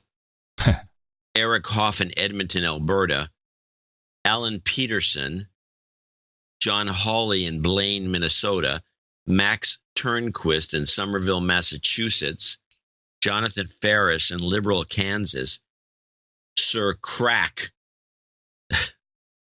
parts unknown. Robert Kerbach, I think, in Essexville, Michigan. Paul Ranum wants Jobs Karma in Cottonwood Heights, Utah. Good luck. I will put that at the end for you. Arjen van Elteren. Yeah, he said, Arjen van Elteren from the Netherlands says, reverse Jobs Karma. I just got a job and promised myself to donate if karma works. Plus, I'm seeing 33 everywhere. Great shows. Oh, he's giving the karma back to us. Okay, great. Thank you, Arjen. Sir Pate Snakes in Amsterdam, New Hampshire, it says. How does that work? It's North Holland. North Holland. North Holland. Paul Eaton, Raymond Chibnick, Ken Burkett, South Lake, Texas. Dame Patricia Worthington is always helping. In Miami, Robert Weber in San Jose, Roy Tenhava in Pinacker. There you go. Brandon Savoy in Port Orchard, Washington. Daniel Niwong, parts unknown. Robert I think Daniel is in Sweden. Perfect. Looks like Daniel's in Sweden. Daniel Niwong. Yeah, looks like he is too. Mark Johnson in Aurora, Colorado. Brett Yo in Catonsville, Maryland. Jason Clegg in San Diego, California. And wrapping up, we got Raleigh Hawk and Anna, Illinois. That's Sir Lyman of the Net. Oh, Sir Lyman of the Net. That's right. He's Sir Lyman of the Net. Yep. Sir Richard Gardner, which we know where he's from, but it's not on here. Then Zachary Hanslick in Jameson, Pennsylvania. Keep doing what you're doing. I think you all said Dvorak guilted me into this. Good.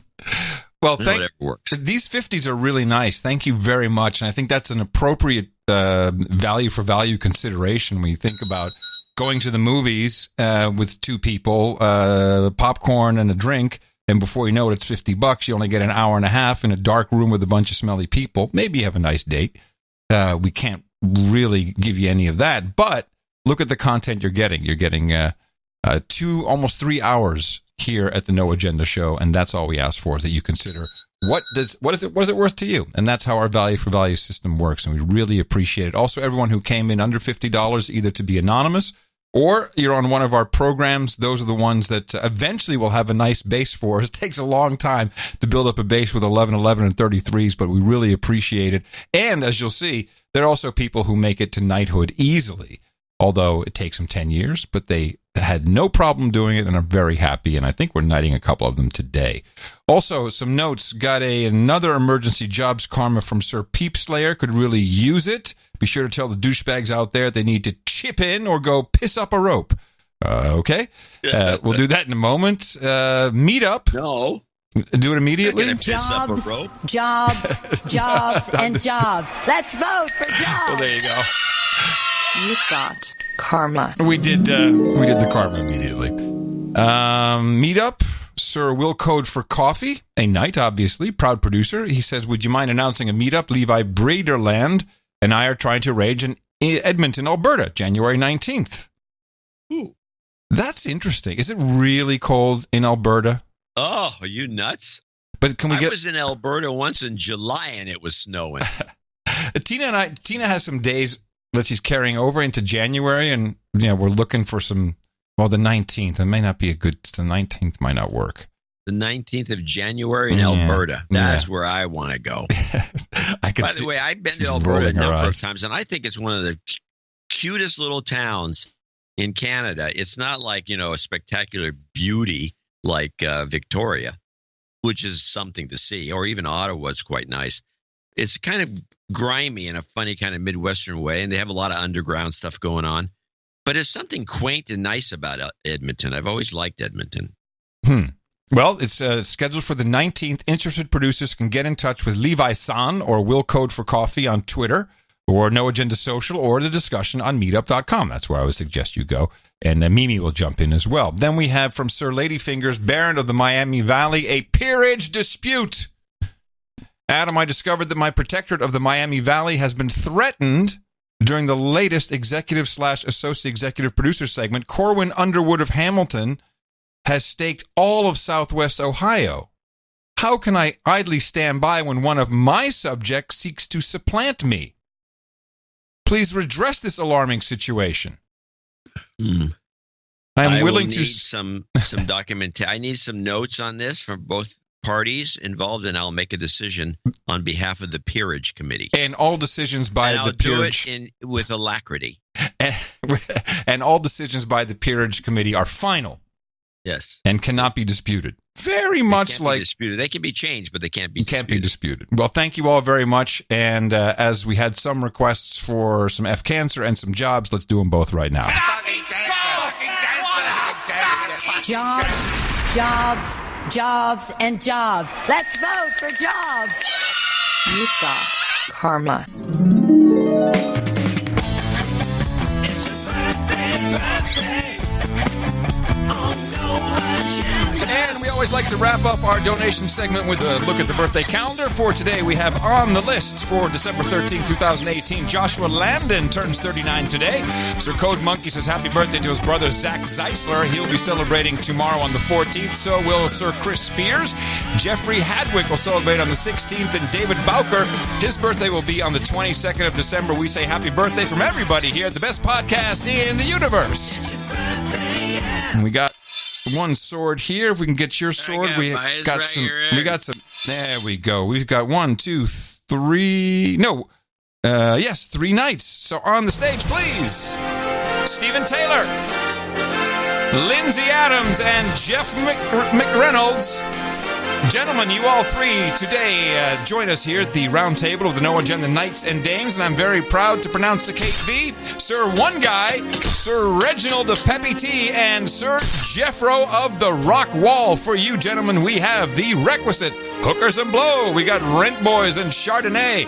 We've got cookies and vodka. We got Pog and Poi, pinball and power chords, goat chops and goat milk, Polish potato vodka, brown cheese and aquavit and smallhove, pepperoni rolls and pale ales, breast milk and pablum, ginger ale and gerbils, bong hits and bourbon, Rubenesque women and rosé, and we've got mutton and mead. All of that can be obtained at noagendanation.com/rings. Please head over there. and give Eric the Shill your dimensions. We will get that off to you as soon as possible. And when you get it in, tweet out a picture. We really like seeing that and get everyone all excited about your joining our round table. And thank you all who supported episode 1094 of the No Agenda Show. And, well, I got one here.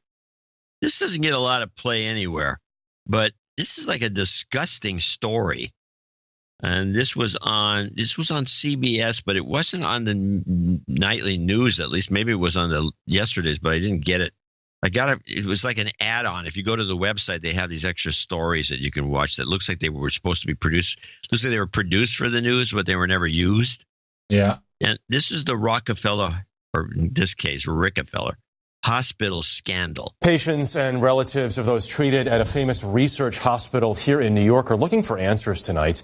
They want to know why Rockefeller University stayed quiet about a prominent doctor who died 11 years ago, but is believed to have abused children for decades. Victims could number over 1,000, which would potentially make it the largest case of sexual abuse by one person in U.S. history. More on this now from Anna Warner. And a warning, some of the details you're about to hear are graphic. He was revered like a god.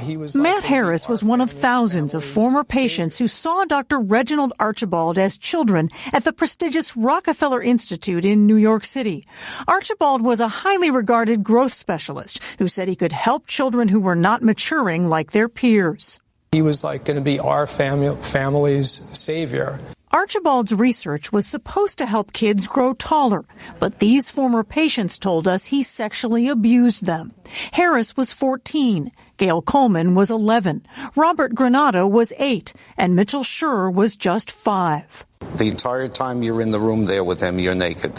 He took his finger and he pushed one of my nipples. And he basically proceeded to masturbate me. He would rub me there and start asking me, does this feel good? In a statement in October, officials revealed they'd investigated a complaint about Archibald's inappropriate conduct in 2004 and reported it to authorities. But they also found complaints going back to the 1990s, some deemed credible. Attorney Jennifer Freeman says her firm has had hundreds of calls. And so what does that say to you? That says that there are a tremendous number of victims out there. It was probably a year after I started seeing him. Yet these former patients say they never heard anything from the hospital until officials there sent out this letter in October to more than 1,000 of Archibald's former patients asking for information. I got the letter, and all of a sudden, I felt like I was flashing back 50 years ago. It was burned in my brain, what he did to me. What do you make of the hospital's statements? I'm outraged. Gail Coleman says she's particularly angry because the doctor took pictures. She and the others were told to stand without clothing, like the children in these old studies, while he took Polaroid photos of their naked bodies. Those pictures are what has haunted me through the years. In 2003, she contacted the hospital looking for answers. And I got my medical records back, and there were no pictures. And that tells me they weren't for medical research, they were for him. When something like this happens to you, you're kind of robbed of hope, robbed of, trusting people, trusting institutions, trusting humanity. They had to know something was going on. So if the hospital comes out and says, well, nobody inside our hospital knew what he was doing. I don't believe it. I can't believe that. The hospital has to take some responsibility for this. Oh, my God. This bums me out. This is almost like the clip we had on the last show with the transgendering children. Yeah. Well, the thing is, I'm with these people who say that somebody had to know something. This is bull crap. This is like the Jimmy Savile thing. Yeah, and where is this guy right now? Dead. Oh. Just like Jimmy Savile. Yeah. How long has he been dead? I think he died in 2011. 7 years. Ugh. All right, thanks. I'm totally grossed out now. Well, it is gross. I find it, and I don't think CBS ran it in the regular news because it's for that reason. It's too gross. It's a disgusting story. Yeah. This guy's getting away with this. I'm going to show you how to grow here. Oh, look, you're growing now. I mean, the whole thing is gross. And it's like, Nobody's noticing. There's been complaints and nobody pays attention to it. I don't know. I did get just speaking of. You get called out pedophiles from guy playing Santa Claus at Macy's. Yeah. So what's your point? Well, the thing is, how about going after the real pedophiles, not the Santa, but this guy? Well, he's dead. No, well, they're going after him now, like Savile. Yeah, I don't like this clip. Anyway. I did get a very thoughtful note from Allie. You know Allie? She's the official No Agenda tranny. Okay. Where's she from? Oh, I don't know. I think she's in some Midwestern state. Although she sent me the note. She said, note here from the official No Agenda tranny. I'm sorry, now known as the transgendered person. No, you can't say tranny. And she said something that made me think about what's really going on with the identity politics, particularly when it comes to transgendered people. Yes, transgendered people. And this was, I think, in response to the clip of the Los Angeles clinic that was, stopping puberty for kids as young as 6 or 7 to help them understand who they are before they continue with the right puberty. We even titled the show after that. Yeah, so, right puberty. Allie Jade says, I agree with you on the internet, social media influencing transgender cases, but not all are. And here's her point. I'm 31, and I just kind of question whatever the hell I was without the internet or any outside influences. My parents were religious and conservative. I'm not alone. And here's the thing. A lot of us older generations that came before the social media blast started churning out all the letters added to LGBT. Personally, most of us older ones do not like the loud, annoying trans social generation. Our goal was to move into a normal life, in her case, as a woman, not to live life as a transgendered person. And it was something that it was in my mind, I guess, for a long time. It's like, if you are transgendered and you truly believe that you were born in the wrong body and you need to become a man or a woman, then you just become a man or a woman. Isn't that the whole point? But why then is there this huge group that wants to identify as kind of stuck in between? Do you know what I mean? You're asking me? Well, no, it's kind of rhetorical. It's just, it seems like it's so wrong. You're either man or woman. I'm just going by today's social justice warrior notifications. And if you're transgender, okay, great. I believe that I'm a woman, and then I'm going to dress like a woman, going to act like a woman. I may have my body changed to be a woman. Then I'm a woman. Stop calling them transgendered unless you're really separating people. Do you know what I mean? It feels very wrong. The point is to create oppressed classes. Yeah. That's what identity politics is. Well, it's working. Yeah, of course it is. And people should reject it. They really should reject it. These things are well thought out schemes. Yeah. And by the way, it's Trump's fault. Well, hello. We all know that. Jeez. That was an easy one. Orange man bad. All right. Brexit still a cliffhanger as to what's going to happen. Theresa May still hanging on to power. But now they can't do anything about her power for the next 12 months. When they do a no confidence vote, if she gets through, then she gets through. Exactly. Yeah, once you get through it, then you're good to go for the next year. I would have voted no confidence right off the bat the minute I heard her in the prime minister question time. When she answered this question, I would have said, no confidence, kick her out. So knowing you for 20 years, I just don't believe that if your deal goes down, you are the kind of person who would contemplate taking this country into a no-deal situation. Am I wrong? It will be a decision for Parliament as to whether they accept the deal that I and the government have negotiated on behalf of the United Kingdom with the European Union. The one she negotiated on behalf of the European Union. I mean, yeah, there the you United go Kingdom. Again, this is one of the theses of people who are new listeners to this show. We have a theory that continues to pay dividends. Yep.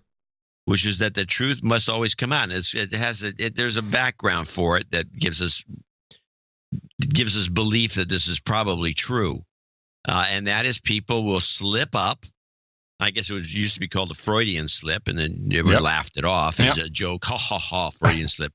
But it's actually what's going on is they're saying things that they're telling us reality accidentally because they can't hold it. It together. always wants to come out. It always wants to come out. It's a fact. Yeah. So she's working on behalf of the EU. Of course she is. Got a quick OTG. This is another study. It will not surprise you, but it's always fun to bring you the facts. Some studies suggest adolescents and young adults exchange 60 to 100 text messages a day. But what about at night when they're sleeping? Well, apparently the texting doesn't stop there either. It's called sleep texting. Really? How do you text if you're sleeping? Really? How is that possible? A new study from a Villanova College of Nursing professor says a growing number of college students are texting friends in the wee hours of the night with no recollection of having done so. More than 25% of the kids surveyed said they texted in their sleep. 72% of them say they don't remember doing it. People have gotten used to sleeping next to their devices. So subconsciously, people are falling off to sleep, and there may be some angst about communicating with someone and trying to get a message to someone. And they're reaching for the phone and communicating in this kind of altered state of consciousness. The problem here, say experts, is that sleep texting causes interrupted sleep, which can affect someone mentally, physically, and more. It affects you emotionally because people become more anxious and more depressed when they haven't had enough sleep. And now sleep texting appears to be more frequent. The solution, say experts, ditch the phone and the electronics, get them out of the bedroom, and give your brain the rest it needs. I got to tell you, if you're sleep texting, you are definitely an NPC in the game. You're just running your program. Well, I want to mention a couple of things. One is that people, unfortunately, use these stupid phones as their alarm clocks. Yes. So they're not getting them out of the bedroom. This story I want to follow up on at some later date. On the alarm clock side of it? No, on this whole story, whether it's sleep true texting? Gotcha. I'm skeptical. All right, everybody. A couple more days, and then we'll see what's happening with Sunday's deconstruction. There's a lot happening, and you're not seeing it on your cable news networks. That's for sure.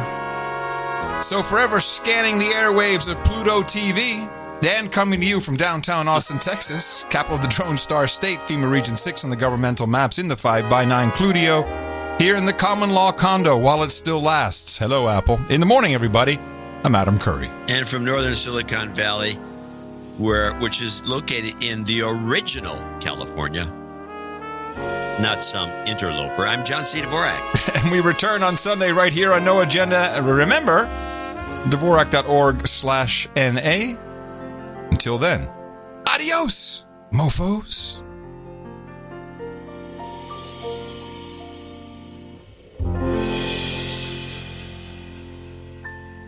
Donate to a No Agenda. They give us shows week after week. Donate to a No Agenda. It's a show that's really unique. Donate to a No Agenda. Listen to John and Adam speak. Donate to a No Agenda. Science is turning into a clique. Nancy Pelosi, Chuck Schumer, Trump, and a speechless Mike Pence. Did not have a Trump shutdown. It's called funding the government, Mr. President. We have terrorists. We caught 10 terrorists over the last very short period of time. 10. We have a disagreement about the wall, Washington, whether it's effective or not. Not on border security, but on the wall. The wall. I think the American people recognize that we must keep government open.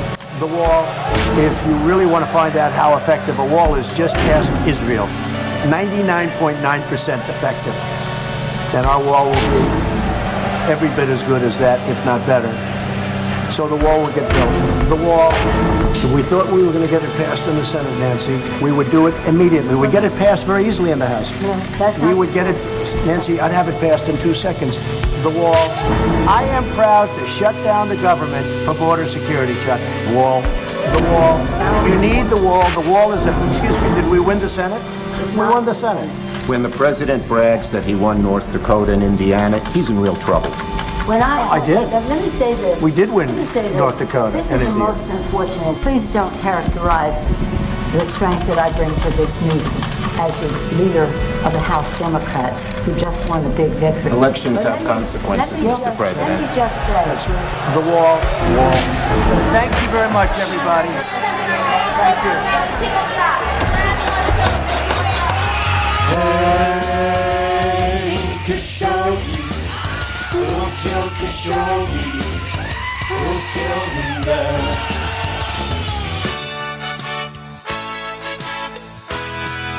Roll up for the magical shape-shifting Jews. Step right this way. Roll up for the shape-shifting Jews. Roll up, the magical shape-shifting Jews. Roll up, a little illustration. The magical shape-shifting Jews. Roll up, it's such an aggravation. The magical shape-shifting Jews.